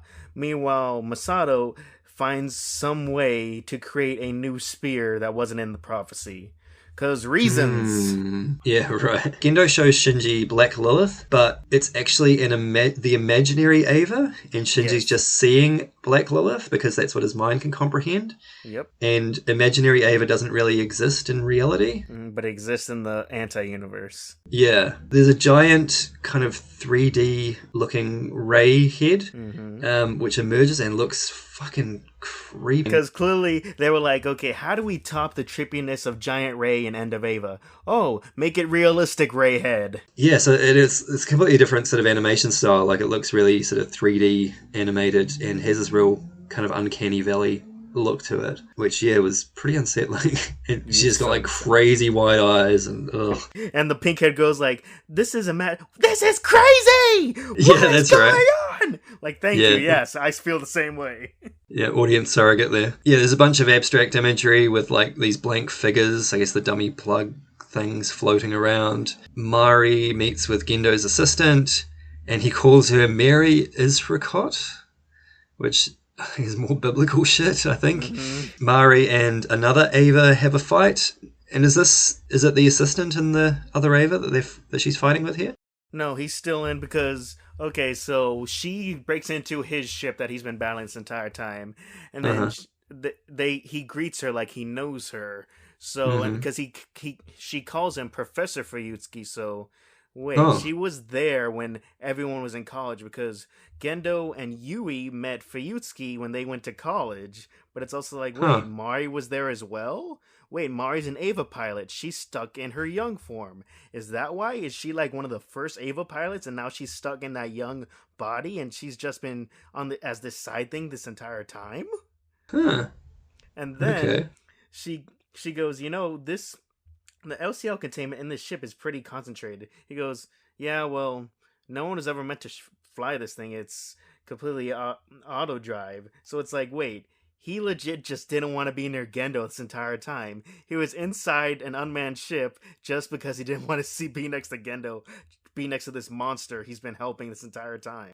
Jeez, I don't blame him, but fuck, that's insane. Yes, they have a big fight, or she fights another Ava. Masato orders everyone on the Wunda to escape while she stays behind to activate a Deus Ex Machina. Gendo and Shinji have a conversation, and Gendo realizes that Yui isn't in this alternate space. He's sort of looking for her and calling her name a few times, but she's not there. Shinji gives him the Walkman, and they have a heart-to-heart. Then Gendo has a soliloquy about how he was an introvert for about 15 or 20 minutes. The thing with this film, Vinny, is...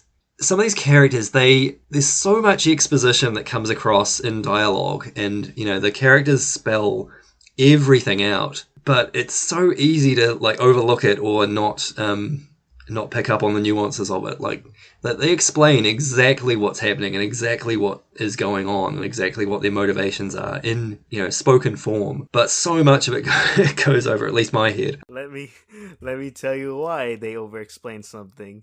So when this was in production, there was a huge behind-the-scenes crew following them in the last 3 years of production. So then there was this moment where this big rewrite happened to the movie because there was like a story group of people like who contribute to the story, and then they overview what, like, is it working, is it not? So then Anno does this huge big rant because everyone's like, no, what does this mean? What does this mean? He goes, okay, I have to rewrite everything because none of you understand what I'm trying to say. So I think this is what was rewritten. Because everyone's like, I don't understand. So he's like, okay, I'll just rewrite it so you understand. Okay, I'm just going to spell every fucking thing out. Right. I'm just imagining if David Lynch got that criticism, he would react quite differently, I'm sure. I don't give a fuck. I love long takes. Who doesn't? Exactly. Where are we? Masato steers a ship full tilt into the Rei/Yui head and pierces her eye with the new spear. The Wunda explodes, and Shinji gets the spear somehow. It sort of just ends up in his hand. Yeah, because it like, how does Masato know that they're inside there? Like, they're in how did the anti-universe become, it's inside Rei's head? Well, because of plot contrivance. Yeah, exactly. Anyway, Kaworu shows up, and Shinji says that he's more worried about rescuing Asuka, Well, it said that he's worried about rescuing Asuka. There's a flashback to Asuka's childhood where she sort of does this whole thing about how she always felt alone, and so she developed this hard exterior and stuff. Shinji and Asuka wake up on a beach and then say goodbye. It's the beach from End of Evangelion. Yeah, I did notice that. I freaked out. It was like 2 a.m. and I'm like, holy fuck, wait, what are you fucking doing? Yeah, her suit is a little bit torn up.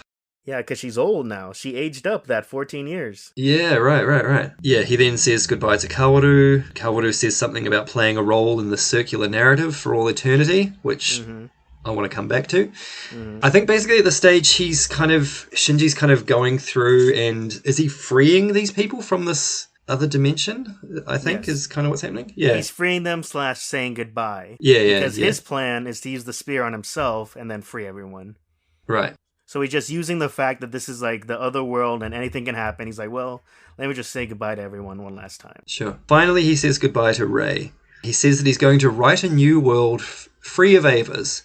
And then he says Neon Genesis. And he activates the spear somehow. Okay, now back up. What is happening when he is talking to Rei in that moment? Yes, interesting point. They're talking in front of projected images of, I'm guessing, from the show? Yes, from the original show. And I want to come back to this because I've got a whole theory about all of this stuff. Okay. But so I'm going to put a pin in that. But I do want to talk about this and spend 45 minutes talking about this. Fuck yeah.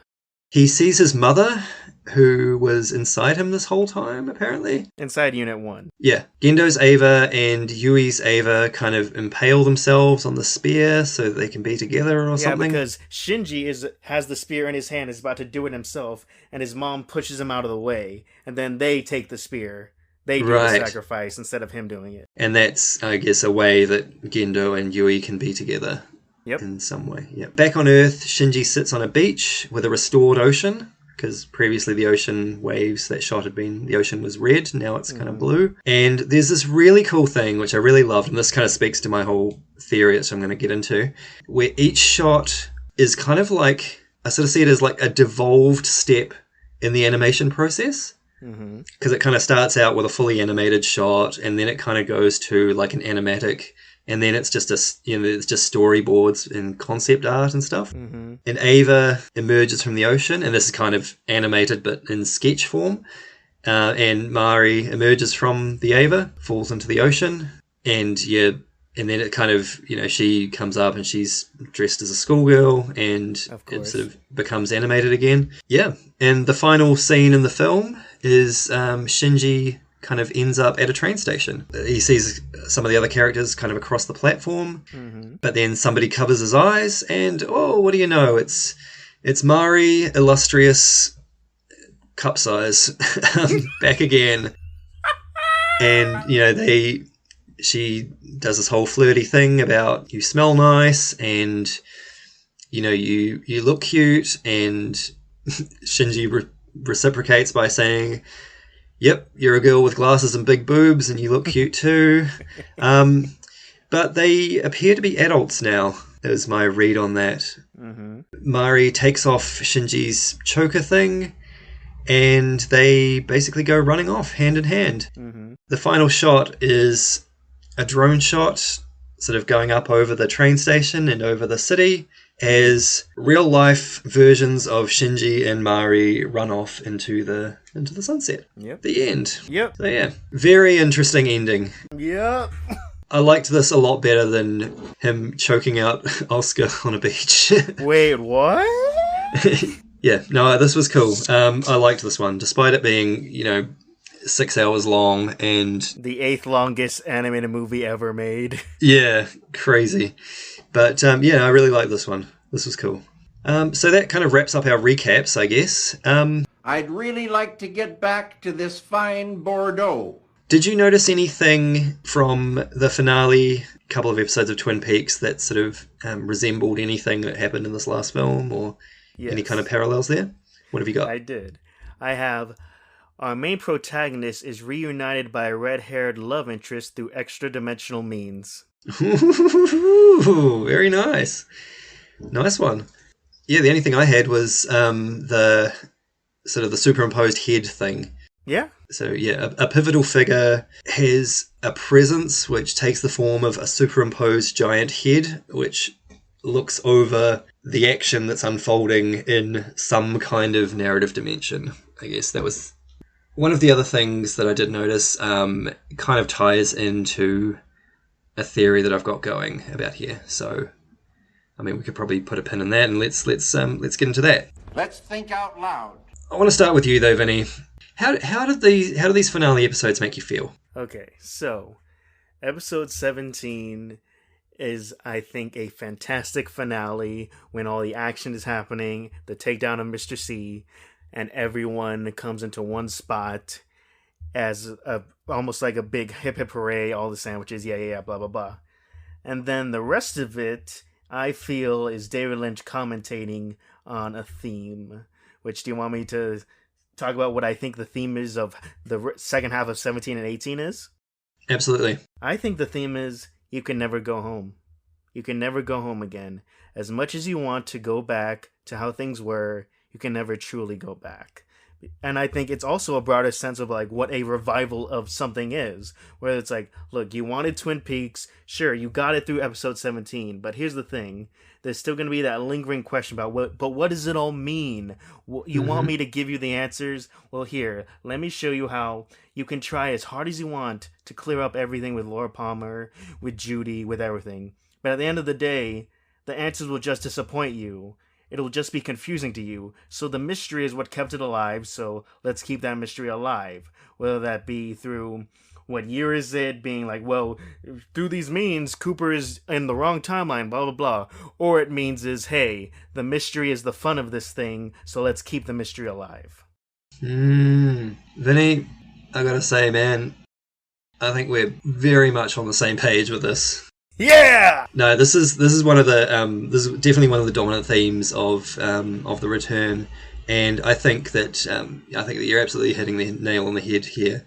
I think that throughout the series we've kind of had this whole theme of nostalgia, and like you said, it's, you know, the original show came out 25 years before this one. A fuck of a lot can happen in 25 years. The world can change irrevocably in that time, and these characters who we're led to believe have had lives throughout that time, they're not the same characters that we know from the original show. You know, there's been changes. Even somebody like Dale Cooper, who I'm trying not to give too much away about the original series, but has basically been in a type of limbo for an extended period of time. He's not the same. And that's because you can't, because people change and time moves forward, and you can't recreate what has been, because the context has changed. Film School 101, bring that out again. But one of the first things you learn when you study media studies is that a piece of media reflects the time in which it was made, even if the creator is not sort of consciously trying to do that. The fact that they're making it with their own perception of how reality is, and what's going on, and in society and in culture, conscious or unconscious, it affects the text that ultimately comes out.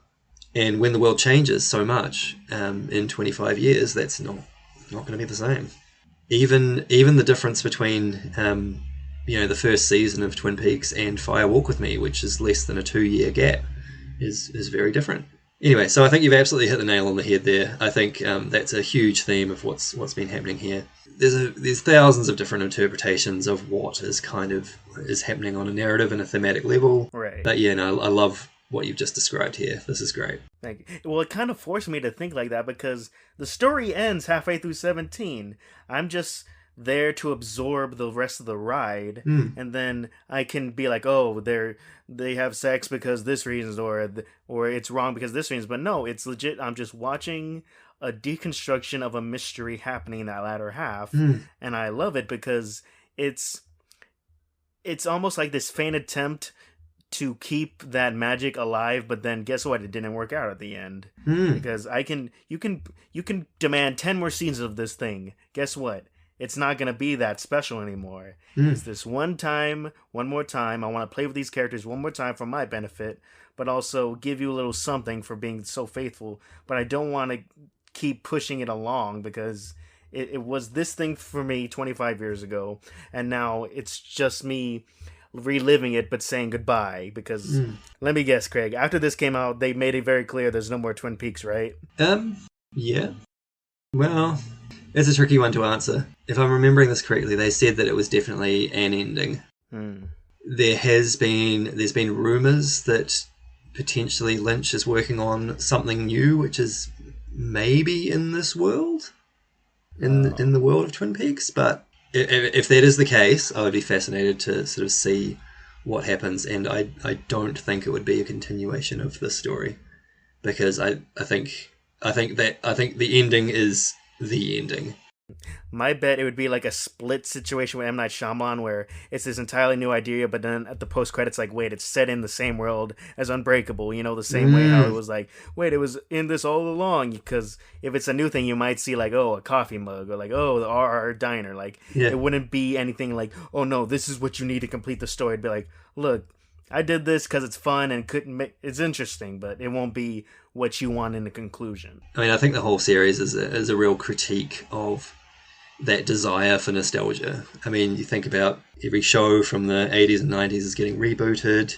There's this real thirst for sort of reliving this thing that you're really engaged with and when you were younger, but you can't recreate that. You can't recapture that feeling. And I think there's a real response to that. So what do you think happened right at the very, very end? Laura screams and the lights in the house go out. What's happening there? I think in that moment, it's supposed to mean Judy has won. She has trapped Cooper, and they are doomed to be in this whatever other world. Was my immediate reaction to it, because I think they tried to goad Judy in with Cooper sleeping with Diane, because it was not shot in a very sensual or romantic way at all. It was very uncomfortable to watch. You can see Diane like pushing his face because she can't bear to look at him because Mr. C raped her. And it's like she's reliving trauma, and this is very dark thing to do. So what's an entity of darkness to do? Come in and try and get them, which ultimately happens because when Cooper leaves the hotel, it's a different hotel. He's in a different space entirely. He doesn't really ponder on it that much because he's too busy trying to get to Laura. But then he's at the end of the show, when he finally analyzes, wait, what year is it? I think that's when he figures like, wait, well, my trap didn't work. And now in that same moment, Laura gets a faint realization about what she is or what that house is. And then that's to show that, hey, it's not over and it's never going to be over. And I mean, the final shot that you see over the credits is Cooper sitting down in the red room with Laura whispering something in his ear. Right. People have debated this about what she's whispering to him in that moment, and my read on it is that she's saying something like, you can't save me from this, you can't be the hero, it doesn't work, it won't work. Potentially it's a circular narrative, like Kaoru mentioned. Potentially it's a circular narrative where he's doomed to kind of repeat this cycle over and over and over again, and he might never be successful. And here's something else I picked up. So I started thinking about this a lot, and then it hit me about all these like connection stuff, like what is the purpose of Janie E being half sisters of Diane? And then it hit me, I think it's supposed to show the life Cooper and Diane could have if they just walked away. Wow. A nice place in the suburbs. They could just live this happy life if you can just walk away from all this nonsense. You can take that's because you can just say, oh, no, it's Janie E is her half-sister because they need to be pointed to Dougie for the FBI, blah, blah, blah. But I think it's supposed to be, this is the life you could live. And that's why you put Cooper through all those episodes of living a life, because it's supposed to be him being tempted. Hey, forget Twin Peaks. Forget Laura Palmer. You deserve to live a happy life. And this is what you could have all this time. You and Diane could just walk away and have this life. Wow. Over the last few weeks, I've been listening to a bunch of Twin Peaks podcasts. I've been, just getting really back into that world, listening to all kinds of analysis. This is the first time I've heard that read, and man, I love it. That is so good. Wow. That's great. Why else do you trap Cooper? It's not a fuck you to the audience. It's to tell him, hey, walk away from this.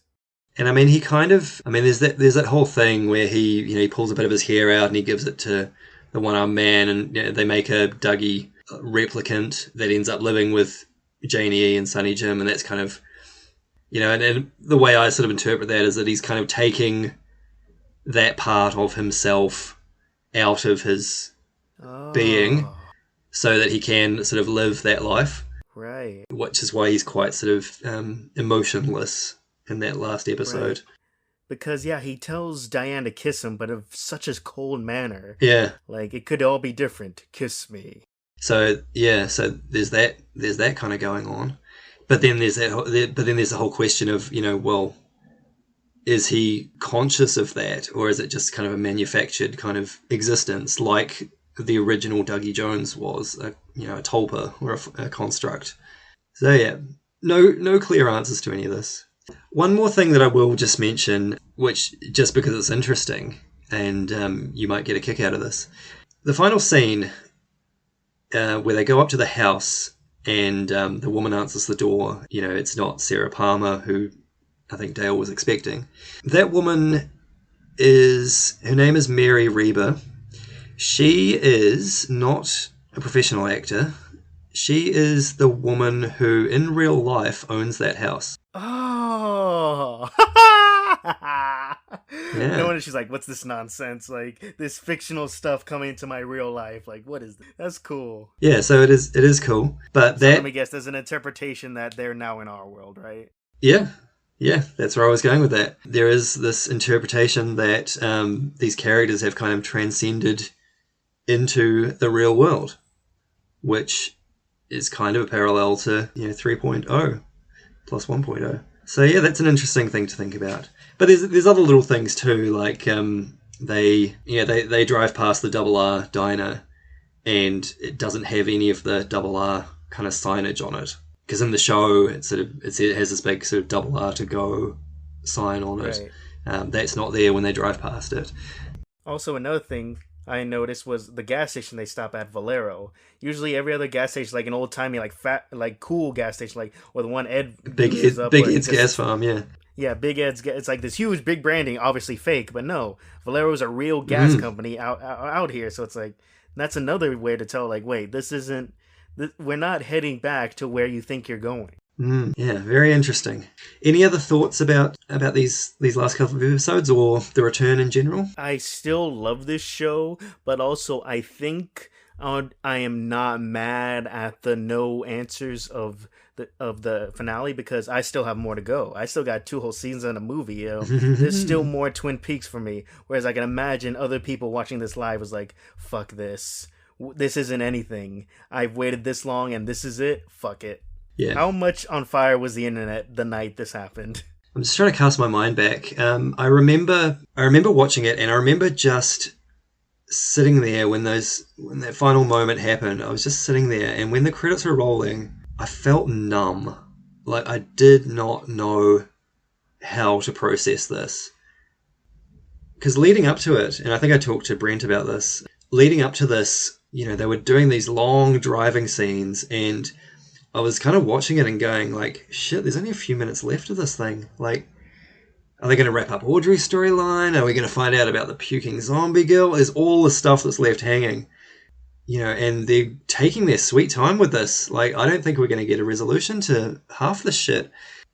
Then we get that final moment, and I didn't know how to feel. Like, I was numb. I sat there for about a good 15-20 minutes, like, just not saying anything, just stewing in that. And it stuck with me for several days. I was just churning it over in my mind about what was happening. And I think that was pretty common across the fan community. They either felt that the ending was unsatisfying. Some people felt angry about it. Some people loved it and they just got on board with it right away. But I think the general consensus was that it was unsettling and it was kind of distressing initially. But then the more it kind of sank in, the more people sort of came to accept it and saw it for, saw, I guess, the genius behind it. And I think I'm firmly in that camp now. I think it's probably the perfect ending for something like this. Absolutely. It's not season 3. It's its own thing. Yeah. Yeah, it's it's its own thing, and it's a self-contained kind of thing. It has a definite ending. Here's what I think is happening in Evangelion. Mm-hmm. I feel like the anti-universe is a space in which fictional characters can transcend the medium that they're stuck in. I mean, there's the whole thing about, going through the memories and, the apartment being a film set and that kind of thing.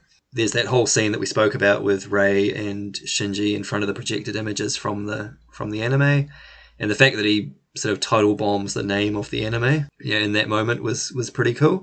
And also, I guess, the devolving animation process. I feel like that was Shinji kind of realizing that he was stuck in this fictional narrative and coming out of that. There was a scene with Kaworu where he's on the moon and there's those thousands of coffins, and he spoke about being stuck in a circular narrative and going around and around in that. I think that is a reference to, I guess, the state that fictional characters find themselves in as part of a narrative that they can't escape from. Because you think about it, every time somebody watches a movie or a series or whatever, those characters are playing out those same beats over and over again, for infinity, basically. And I think that was kind of a reference to that. I felt like, in that moment, Kaworu kind of represented, I guess, the nature of narrative storytelling, or fictional narrative storytelling, in that these characters are always going to be stuck in this space. They can't transcend out of it. And I wonder if Shinji's kind of transcendence is a way of, I guess, acknowledging that the way to, I guess, develop into a more mature person and into a better person is to unstick yourself, basically, from these stories that you tell yourself, or these kind of feedback loops that you find yourself in. It's his way of showing that even these characters who are stuck in this loop, in this narrative that they can't sort of escape from, even they can break out. And if that is the case, and they can transcend into a new world, then that's something that we as humans can do. We can get past our bullshit.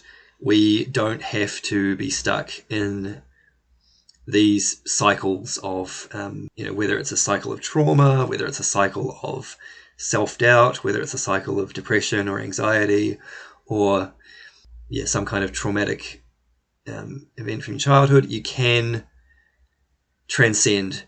And that's not to say that you won't sometimes devolve back into those states, because it is part of who you are and it is part of what makes you you. But there is a way through it. I feel like that's what's kind of happening there. I've just said a lot of words. I've just talked right out of my ass for a while here, but I think that's kind of what's happening there. It was beautifully put, even though it was out of your ass. Well, everything beautiful comes out of my ass. No, I'm going to cut that out. So, do you think, Vinny, that... I know the answer to this, but for the people at home, do you think that you'll watch the original series of Twin Peaks? Yes. What Craig, what about you? Will you watch the original 26-episode anime of Evangelion? I might. I'm not gonna commit to anything because my free time is limited. But having said that, it is the summer holidays coming up, and they are all freely available on Netflix. So you know what? I might. Ultimately, it's the last thing you haven't watched. You've watched the 4 rebuilds, the end of Evangelion, which is the finale to that series, so literally, that's the only thing you have left, besides the crappy 90-minute recap movie that tries to fit 26 episodes into 90 minutes and is horrible. Okay. Well, I'll avoid that one then. If I don't watch anything else, I might watch the last couple of episodes because, you know, you and other people have sort of said how controversial they were. And I'm curious to know how it runs in parallel with what I saw in the end of Evangelion, because that was like, blew my fucking head off. So it'll be interesting to see how they do that as a parallel narrative to that. Anno was yelled at so much like, hey, make a movie ending. What do you mean? I had my 26 episodes out, and this is my narrative. People hate it. Give us a fucking movie. Oh, you want a movie? Okay. Jerk off to Asuka. Violent gore. Chokes her out. Credits. Then, after he adjusts, goes, I need to fix this. Fuck it, 4 more movies. Get 3 movies out. Oh, God, I'm depressed again. 9-year break. Let me direct Shin Godzilla.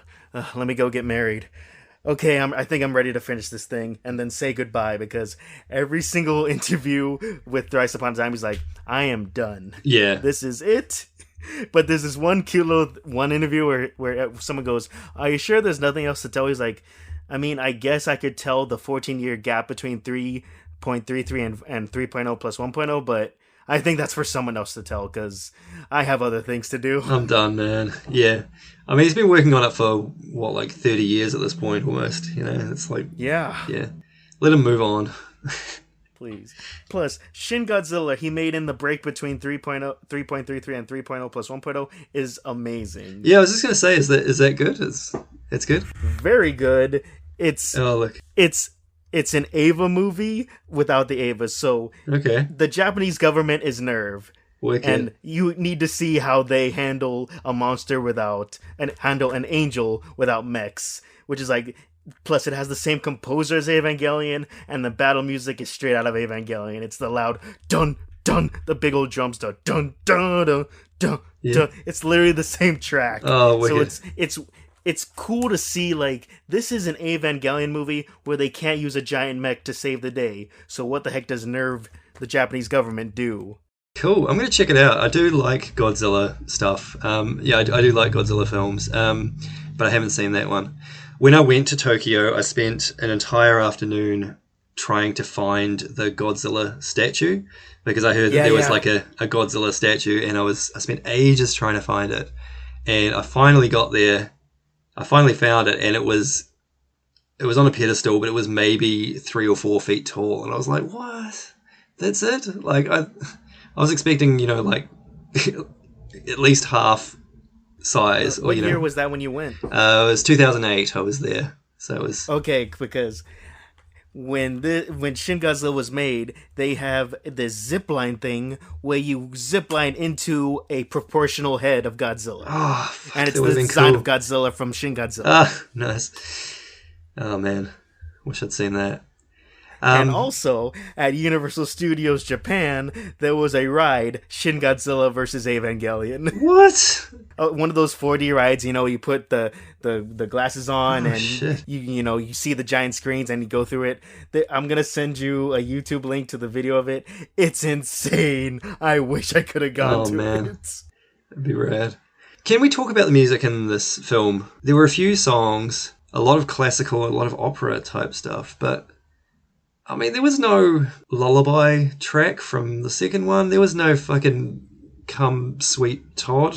There was, I was expecting like a kick-ass track to sort of go out on, but I was really disappointed with the music in this one. The only thing we got was that 90s indie band in the village that you described in your little recap. Like, this is some fucking Sufjan Stevens or some bullshit. Like, I just like... Right? Yeah, I don't know. I was really disappointed. I remember in the lead up to this, everyone was convinced that, if instrumentality's happening again, they gotta get Comsussor Todd in there again, right? Yeah. Everyone was convinced. Nope. Stink. Anyways, let's hear from Brent again. Brent did do a recap of what he thought might have happened earlier in Twin Peaks. So let's hear from him again, and then I want to ask you a few specific questions about what might have happened, or what you think, some wild speculation about what you think might happen in the original series. All right. One of the big things from Twin Peaks: The Return is that it's a very, very different show from the original series. Based on just what you saw with episode 18, if you were to sort of try and speculate what might have happened or what might have been going on previously, third season, what would your initial thoughts be? Well, so I feel like for a season and for a series finale, I feel like that show, like the episode was built backwards. Like the tension of the episode is all at the beginning.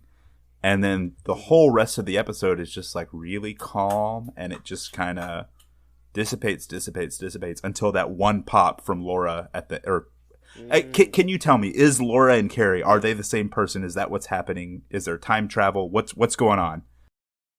Yeah, it's the episode that came out immediately before this, episode 17, and they did release them sort of side by side, so they both came out on the same night. Okay. Yeah, the episode that came out just before this did have a lot more of what you would call, I guess, a traditional kind of wrap-up of a narrative. Like, all the narrative threads that have been building all season did sort of come together. So not only did you have me watch the last episode of a show that I had only watched one episode of before, effectively, you had me watch the second part of a 2-part episode. Well, yeah, I mean, the way the whole thing was put together, it was put together as one huge, big, long story and then split into 18 chunks. Oh, okay. I made you kind of watch 1/18 of a huge story, I guess is what I'm saying. But no, episode 17 did wrap up a lot of the stuff that had sort of been building. Like, a lot of the plot threads came together, and kind of came together at a point in the episode which was a lot earlier than you might expect. And then there was some other shit happened, and then episode 18 was kind of its own thing, which is a really interesting kind of approach.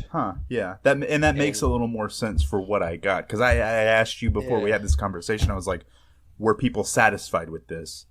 And that was, if that last episode was all, then I could see people being very, very unsatisfied with it. But understanding that there was other plot that was closed up beforehand, it's like there's a bit of a denouement there that I miss. It was, I would say, maybe about 60 to 70% of what was set up in the thing was I guess kind of traditionally wrapped up. That's all right. In that previous episode, there was a lot of stuff that was left lingering.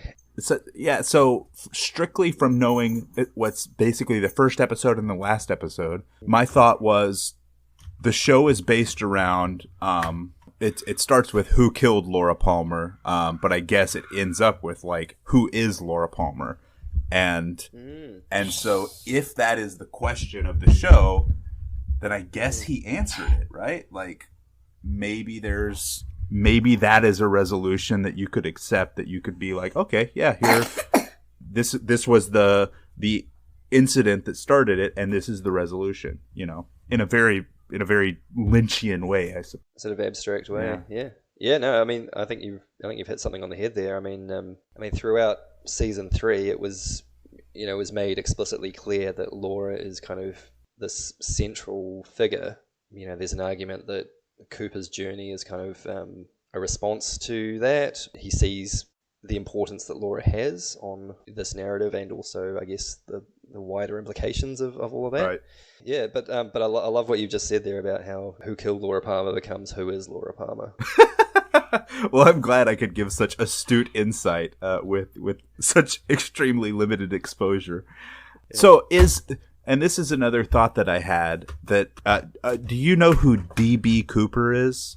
Yes. Is D.B. Well, not personally. So is D.B. Cooper associated with the show, and is Dale Cooper D.B. Cooper?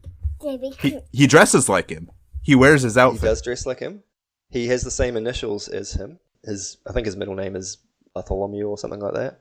Yeah, no, that's a reading people have had. I don't think there's any firm connection there, but and because the DB Cooper thing happened up there in the Pacific Northwest. He was leaving from SeaTac or something, and then he dropped out somewhere in between there and California.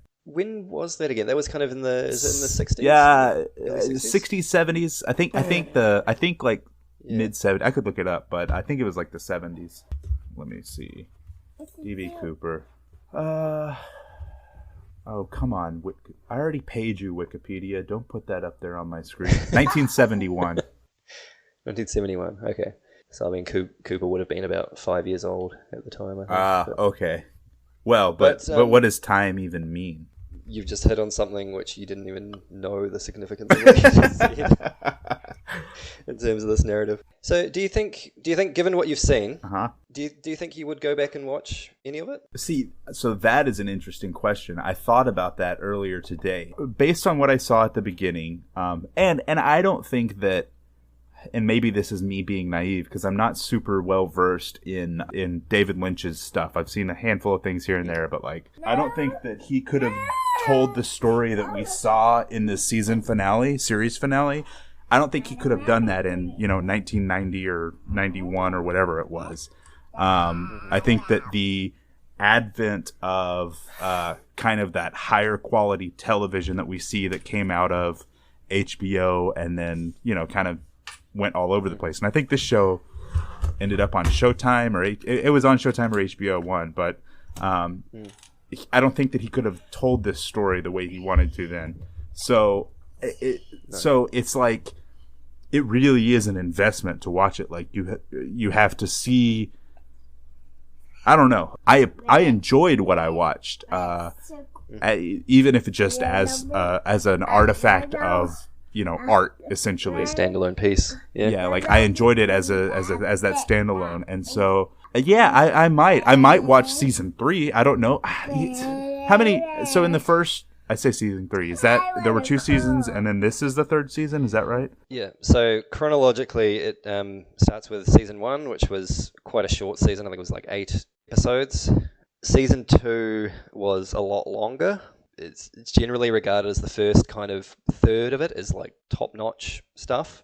There was some network fuckery going on, and they basically made him reveal who the killer was about a third of the way into season 2. Oh, wow.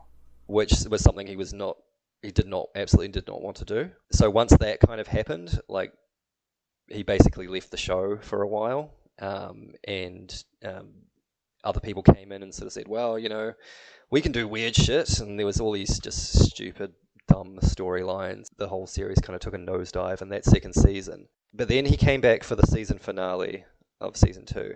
Up until about 2017, it was probably one of the most horrifying and incredible hours of TV that's ever been broadcast. Like, it was just phenomenal. And it ended on a huge cliffhanger, basically. Oh, jeez.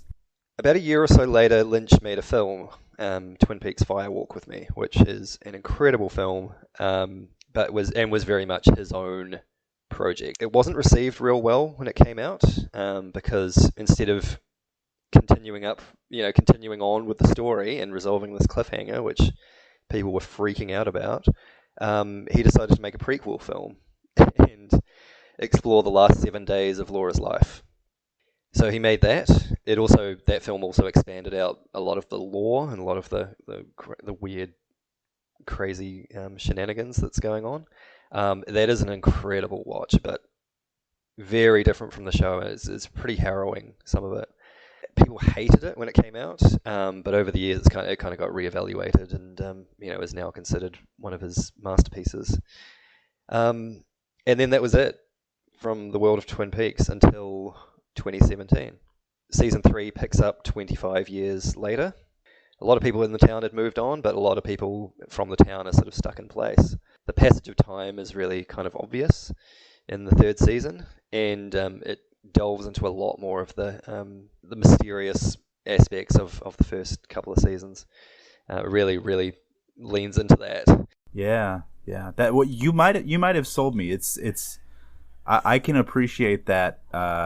The whole gig now. That's I might be able to do that. Well, we could probably wrap it up there, but thank you so much, Brent. I really appreciate you taking the time out of your day to talk about this bullshit with me. Dude, glad to do it. This was fun. I enjoy it, and cool.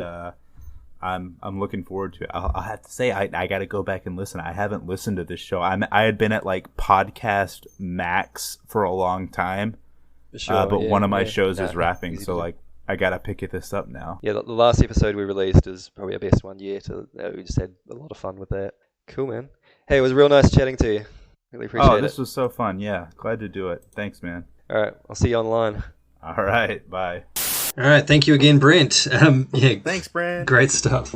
So, Vinny, I've got some questions about the first 2 seasons of Twin Peaks, and I want you to tell me the answers, please.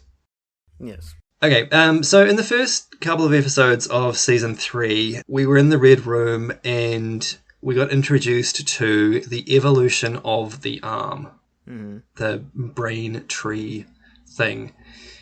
Yes. What I want you to tell me, Vinny, is what did that evolve from? I think it was probably someone that we knew in the first 2 seasons who is very much well aware of the Red Room, and maybe their end goal was to be in the Red Room and be like a transcendent being, and then this is just the end result of them accomplishing their goal. Whether that's successful or not, I don't fully understand, but I think it was someone trying to live in the Red Room, and now they have, and they're just there. So it was someone from the real world who was trying to access the Red Room? Yeah, that was my interpretation. Okay. Interesting. I won't spoil anything, but the answer to the question is that you see something in the original series which you later find out in the film is referred to as the arm. That's all I'll say about that. And when you do finally watch the film, I want you to text me because you'll crack up. Okay, next question. In part 17, there was a scene where you referred to it. A man was talking to a woman and sort of mentions that he's going fishing. Yes. Who are those people? Maybe. Let's see. Man fishing. Maybe they are. Thought maybe it was just like a typical like opening the series, innocent bystander finds Laura, and then go from there. Probably never see them again, but. You're asking like they're characters in the first 2 seasons, so maybe they're people who work in the town. Maybe the woman works at the diner and the man works at the hotel. Okay. Let's just say that the woman is involved with people involved with the hotel. I'll say that. Ooh. It's it's more of the soap opera type of stuff that you get from the first season. Okay, final question. Who killed Laura Palmer? This was something I was scratching my head about this entire time. My immediate thought after the finale was maybe it was her mom, because she was so distressed about the picture, and maybe she felt that Laura escaped her fate in that moment, because it was intercut with her smashing the picture to the body bag, then disappearing. So my first thought was maybe Sarah, but I think there's a reason why her dad was in the Red Room, because in the first episode you see her dad tell Cooper to find Laura, and then you get that replay in this finale, and then also in the flashback when she sneaks out, he is ominously seeing her leaving. So I think it's either Sarah or her dad. I probably should have phrased the question, do you think that we saw the person who killed Laura in the return? What's your response to that? Yes, because I think you see him right away, because the first episode starts with her dad. I mean, you meet Sarah like a few episodes in, but I think there's an intentional reason why her dad was in the Red Room and not really a fixture in this return narrative, because it doesn't really matter that he killed Laura. It's just the fact that we need to get to Laura is what we need to do for this return. All right. Yeah, I probably should have prepared more questions. Why don't you ask me some things about Ava, about the anime? Okay. Are there any questions you have pertaining to the world or the lore, or anything that you think that the original series would answer? I would like to know what the significance of the 14-year thing is. I mean, they seem to make a big deal of the fact that these pilots are 14, and when... what's his name? The Masato's son was introduced and they made a big deal of him nearly being 14, my first thought was, oh shit, he's going to become a pilot. So is there a significance to the age of 14? So ever since Thrice Upon a Time has come out, the belief is that because they're 14 and they're super emotional and hormonal, and also because the experiments used to pilot Ava keeps you stuck, so let's keep them stuck at their most prime and emotional wavelength possible so we can always use them as Ava pilots. So you're saying that if you grew up, you wouldn't have the emotional turbulence, I guess, to pilot one of these things? Because you're a full adult human being, where at that age is the right time. You don't know what you are. You're discovering yourself. You're filled with all these hormones. You feel all these emotions. So it's like, that's probably the perfect way to sync up with an AI of a robot that's a concoction of our evil, experiments. Like, this is probably the best method. Screw if the kids are traumatized, we can use them. That's bleak. What? Gendo's plan is bleak? What? The other question I had just on that is, what's the backstory there? Were the Avas developed in response to the fact that angels had shown up and were attacking the Earth? Or was it kind of, did they develop these things and then the angels came? So, do you remember them mentioning in 1.11 or 2.22 the Dead Sea Scrolls? Oh, yes. Yeah, the sacrament of the Dead Sea Scrolls, or whatever. Somebody found those scrolls, and they foretold of this prophecy of these angels coming. And that they were the next evolution of creatures that would inhabit the earth. So, it was basically a warning sign, like, hey, prepare yourselves to fight these things, or else they will be the next evolution. You all will be wiped out. So, experiments were then being made at the South Pole, because if we blow up something, nothing else will be very eradicated. But they ended up opening the gates of Guff, which then triggered the second impact, thus making a signal for the angels to come. Right. Because the angels were supposed to come at the end of times, but because they were experimenting with all these things that they didn't fully understand, they sped up the timeline between second impact to them coming in 15 years later, or 14 years later. Right. Okay. Was it the government that decided to establish NERV or whatever and do these experiments and create these Avas? Was it a government agency that did that? Or yeah, it was basically like a UN government type agency. Yeah, UN officials recruiting these college people. So that's how you get Fuyutsuki, that's how you get Gendo, and that's how you get Yui. I'm just thinking, having worked for the government, I'm just imagining that someone finds some dusty old scrolls somewhere. It tells us this prophecy of angels and shit, and they devote the amount of resources that would be required to build these enormous fucking things and establish a base at the South Pole. That's wild to me. But I guess it was a good thing they did. Yeah. We talk about the second impact and the third impact and the near third impact and the fourth impact. What's the first impact? What killed the dinosaurs? Right. Here's the thing that's so hilarious about this. It is explained to the audience in the original show in the background. It's basically Shinji's in school in his history class, and the teacher is lecturing, and you hear Shinji like thinking in his mind, oh, what am I going to do? What am I going to do? I'm piling this Ava now. And then very low in the background is the teacher explaining first impact was killed the dinosaurs. Okay. And is there like an in-universe explanation for what that was? Like, was that biblical angel shit, or was that just... It was just, again, evolution comes, and then the dinosaurs couldn't fight back, so they're gone. Right. Okay. The last question I have is around Seele, or Zile, or however you pronounce it. Who are they? They're evil UN. Are they just shadowy secret society people that we never see, or... they're the Illuminati. Right. Okay. They get the money, they get all the resources, they get all the bases all across the world. They're the Illuminati. And then Gendo uses them as a means to start NERV, and then betrays them in the end. Of course he does, because he's a selfish prick. Yeah. Okay. Which is why they assault in End of Ava, because he didn't do as we told, so let's kill everyone. What's their end goal? Why do they want to do this human instrumentality thing? Because through that means everyone survives in this primordial ooze and feels no pain, no heartache or anything. Whereas Gendo wants to do human instrumentality, use all that energy to be reunited with Yui. That is super selfish. Yeah. Wouldn't that be boring as shit? Like, if you were just a consciousness with everybody else, a single consciousness floating It's in either ooze. that or be murdered by the angels.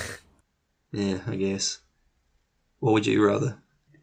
Would you rather? Would you rather be primordial ooze with everybody else, or would you rather be destroyed by an angel? Would you rather be crushed by a giant pyramid?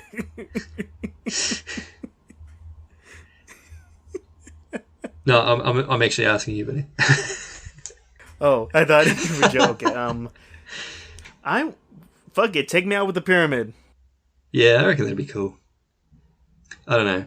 I don't like the idea of being just an unfeeling consciousness without With any, everyone. with everyone. Yeah, people suck. I don't want to be lumped in with them at the best of times. Especially if in the primordial ooze is, all the anime fans on Earth. That would be the fucking worst. Craig, you would regret it so fast. So it would just be the hospital scene for eternity. Ugh. Gross. All right.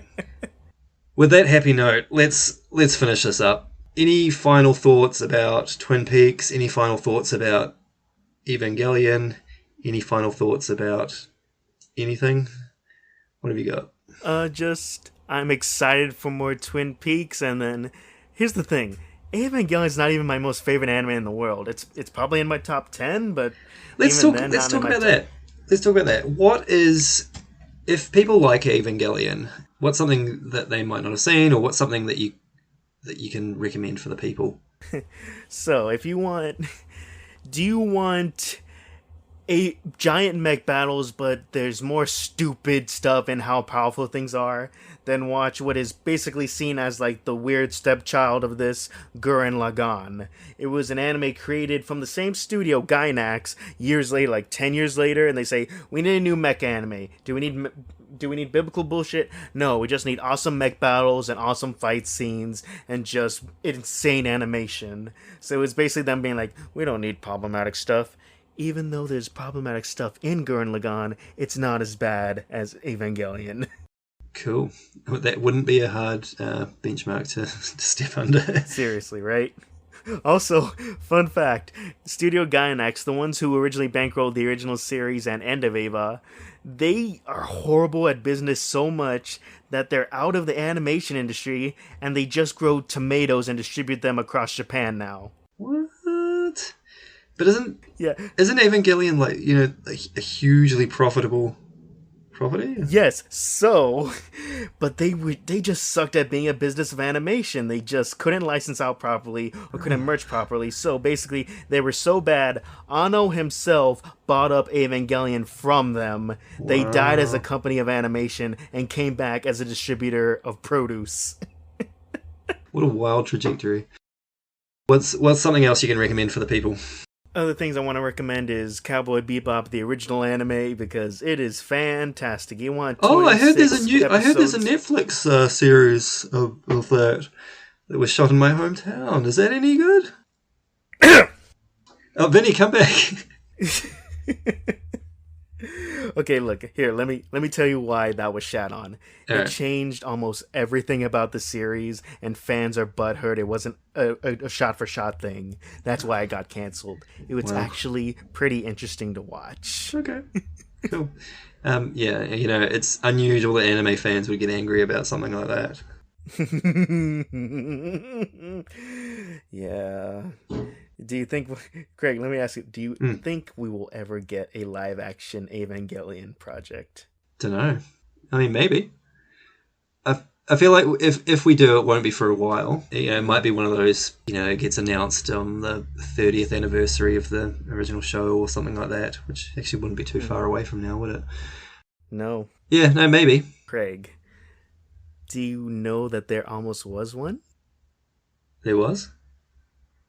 No, tell me the story. Okay, so I want to give you when this was set in place. So when it was licensed out for being dubbed and licensed to the West in the late 90s, it was a big boom. Like, video cassettes can't keep them on the shelf, right? Right. So then also the licensing people bought the rights to not only make one live action, they bought the rights to make 3 live actions, 5 straight-to-video movies, and 3 spin-off shows. Wow. So their plan of attack was, okay, let's get the live-action thing started. So in the early 2000s, they were in talks with a major studio to make it.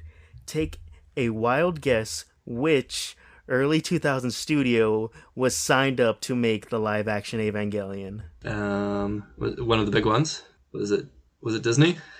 No, because Fox was going to be the distributor, but Right. what studio was going to make it? Well, Fox was going to be distributor. It would be, 20th Century Fox? Mm-hmm. Yeah.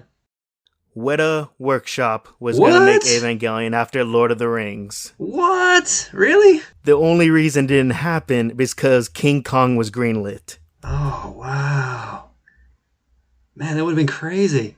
Because legit, think about it, how big of a phenomenon Lord of the Rings was. Like, they can do big action. They have perfect CGI. They're the ones. And Weta wanted to do it. There is concept art out there from what they were going to do. I went to Weta Workshop on their tour a year or two ago. And, they sort of went through their workshop. And just sort of some of the stuff that they've got on display there is amazing. Yeah, they would have nailed that. Far out. Yeah, they would have had, full-scale robots. They would have had, oh, man, that would have been fucking sick. Right? So then that fell apart because Gainax died as a property holder, and then when Anno bought the rights back, he's like, live action? The fuck you mean? I would love to see a live-action retelling of End of Evangelion. Actually, there's that video you sent me. There's a video on YouTube. Yeah, go and check out the live action End of Evangelion video on YouTube. It's very, very funny. It's End of Evangelion in 5 minutes. It's fucking amazing. It's great. Yeah. Check that out. That's my suggestion. But how do you feel that Weta Workshop were gonna be the bunch of Kiwis were gonna make Evangelion? That's very funny. Was Peter Jackson involved, or what was? Or was it just... There's not really that much, just that he was okay with that being the next one after Lord of the Rings, but since King Kong was greenlit, like, well, we're doing this. Working on that, yeah. The only thing we know is that he wasn't going to direct it. They never said, but they were in final talks with 3 directors. They never revealed the 3 names, but it was days between getting them signed to Gainax dying and Anno buying everything back. Wow. Was there any speculation about who the directors might be? There was speculation that they were trying to get Aronofsky. There was speculation they were trying to get Spielberg. Whoa. And other than that, we don't really know concrete. Imagine if David Lynch directed a... Right! Dude. Yeah, man. I want to live in that timeline. Yeah, dude. Because I would love to see the behind the scenes of David Lynch and Anno just trying to make it work. That'd be crazy. All right. If you enjoy Twin Peaks, there's a couple of things I can recommend. There was a series that came out on Danish television in the mid-90s, directed by Lars von Trier, who, talk about problematic figures. He's not the least controversial person in the world. But he made this amazing TV series in the mid-90s called Riget, R-I-G-E-T, that's the Danish name, translated as The Kingdom. And it's basically, it was pitched as Twin Peaks meets ER. It's basically a hospital drama with weird supernatural shit going on and all kinds of just crazy Scandinavian film stuff happening. It's very stylish. It looks like a European art film, but it's got like a really cool aesthetic to it, and just some wacky situations and like creepy supernatural shit going on, all set in a hospital. It's rad. I think the reason I'm sort of pitching this as a suggestion is that he is making basically his version of Twin Peaks: The Return. He's going back to it at the moment. He's remaking it, continuing the story 25 or so years later, which is really cool. Holy crap! Yeah, so it'll be cool. It got remade. Stephen King bought the rights to it and remade it in the early 2000s as Kingdom Hospital, which is pretty fucking garbage. But yeah, it's a little bit hard to find, but if you can find the original series, it's worth a watch. Another thing I can recommend, and again, this is hard to find, but you can probably watch gameplay of it on YouTube, is a PS2 game that came out in the mid-2000s, I think. Heavily inspired by Twin Peaks. So much so that they had to change a bunch of stuff to avoid lawsuits. Oh, I love that. Yeah, it's called Deadly Premonition, and it's a very weird kind of game. Storyline is it's an FBI agent that comes into a small town to try and solve a mystery, but he kind of has an imaginary friend who he talks to, and there's all kinds of weird stuff going on in this town. Yeah, some of it is hilarious. Like there's some very funny cutscenes which have become memes. But yeah, Deadly Premonition, if you can sort of give that a watch, or if you can find a copy of it online or anything, give it a play. It's good fun. Yeah, those are my recommendations. Its Deadly Premonition isn't hard to find because it was remastered and released last year on Nintendo Switch, and also got a sequel. There you go. On Nintendo Switch. Oh, no excuses then. That's awesome. It's funny because I did look up like video games to play after watching Twin Peaks. It recommended Link's Awakening. Okay, I don't know what that is. Is it a... It's the original Game Boy, green screen Game Boy. It's the small little Zelda game they made. It's like notoriously known as a great game, but what does that have to do with Twin Peaks? It's just a good game. You watch some Twin Peaks, you play some Link's Bizarre Adventure or whatever. Anyway, we should probably wrap it up there. Yep. But thank you so much, everyone, for listening and making it all the way through this episode and this season. Thank you to Brent for your input into this discussion and for humouring my stupid request to watch 1/18 of this thing. And thank you, Vinny, for being open to this whole crazy experiment. It's been a blast watching these films and discussing them with you, and talking about Twin Peaks, which is a property that I love, and getting your insights from coming in from the outside and looking at this with no prior context. It's been really, really fun, and I appreciate you putting in all the work for that. And thank you, Craig, because, ladies and gentlemen, this man was the backbone of this entire thing. He came up with the concept, he edits everything, he publishes everything. This man is great. I have loved every single second of talking fiction with him, because guess what?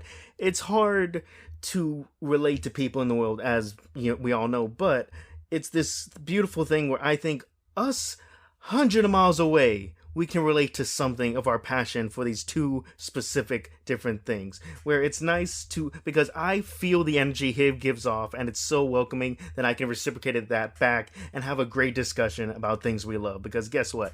I probably never would have watched Twin Peaks if I didn't hear from this man how great it is and have this engaging conversation with. And I know he never would have seen Evangelion if I didn't try and make it appealing, besides all the problematic stuff. Nevertheless, we did the impossible and talked about the two things that are hard to explain. We did it, and I think we did it well. We made amazing content, and I am so proud of all this content we made. I'm always gonna listen back to all these episodes, all 5 episodes of this, because guess what? I am proud of it, and I am proud of what we did. So thank you, Craig, for bringing me on this journey, and it's been a blast. Yeah, no problem, man. And just to echo that, I am pretty awesome. No, I think. God damn. I really appreciate. This is why we're not doing this shit anymore. Fuck this guy. No, I really appreciate those words, Vinny. Thank you. It has been a blast. We usually end these episodes with some music or some, a couple of songs to listen to. And honestly, I've been racking my brain to sort of think of something that sort of encapsulates these last few things that we've watched. So I'm just going to go off the cuff here. Spotify Wrapped just came out. One of the top songs of my most played was The Passenger by Iggy Pop, a classic. So I'm going to put that on the playlist. Vinny, have you got something you want the people to listen to? Yeah, I got two things because I'm a selfish prick. First thing is Cruel Angel's Thesis, the opening to the original anime, and it should be on the same album as Com Susser Todd was, where you get it was, because it is widely known as one of the best openings ever to a show ever, and I think it is such a beautiful way to end this at the beginning, as the time loop implies. Cool. And my second choice would be the song Take Me Home, Country Road by John Denver, because I think that illustrates the point of your yearning to want to go back home. You can never go back home, but you still want to go back home. Almost heaven, West Virginia, Lewis Mountains. I'm gonna pick a second song too. I'm gonna pick "Can I Kick It" by A Tribe Called Quest because it's my favorite song, and fuck you. That's why. Yeah, fuck you. All right, we're gonna leave it there. Thank you everybody again. Email us if you want to. You know our email address, which is incorrect. It's tp@gmail.com. Maybe we'll come back in your feed at some point. Maybe we'll do an episode on Firewalk with me at some point. I don't know. We'll think about it. Otherwise, go and listen to the previous episodes. Thank you all again for listening, though. Really appreciate it. And we'll see you maybe never, maybe again. Who knows? We'll see maybe you in 25 years. Who maybe, knows? Yeah, maybe we'll see you again in 25 years. Meanwhile, sorry, that's something Laura said. Anyways. Then put like an ominous sound edit, like. Yeah. Alright. Take it easy. Thanks, Vinny. I'll see you later, my dude. Bye, Craig. See you later. See ya. Let me see what the spring is like on Jupiter and Mars. Fly me to the moon. Let me play among the stars.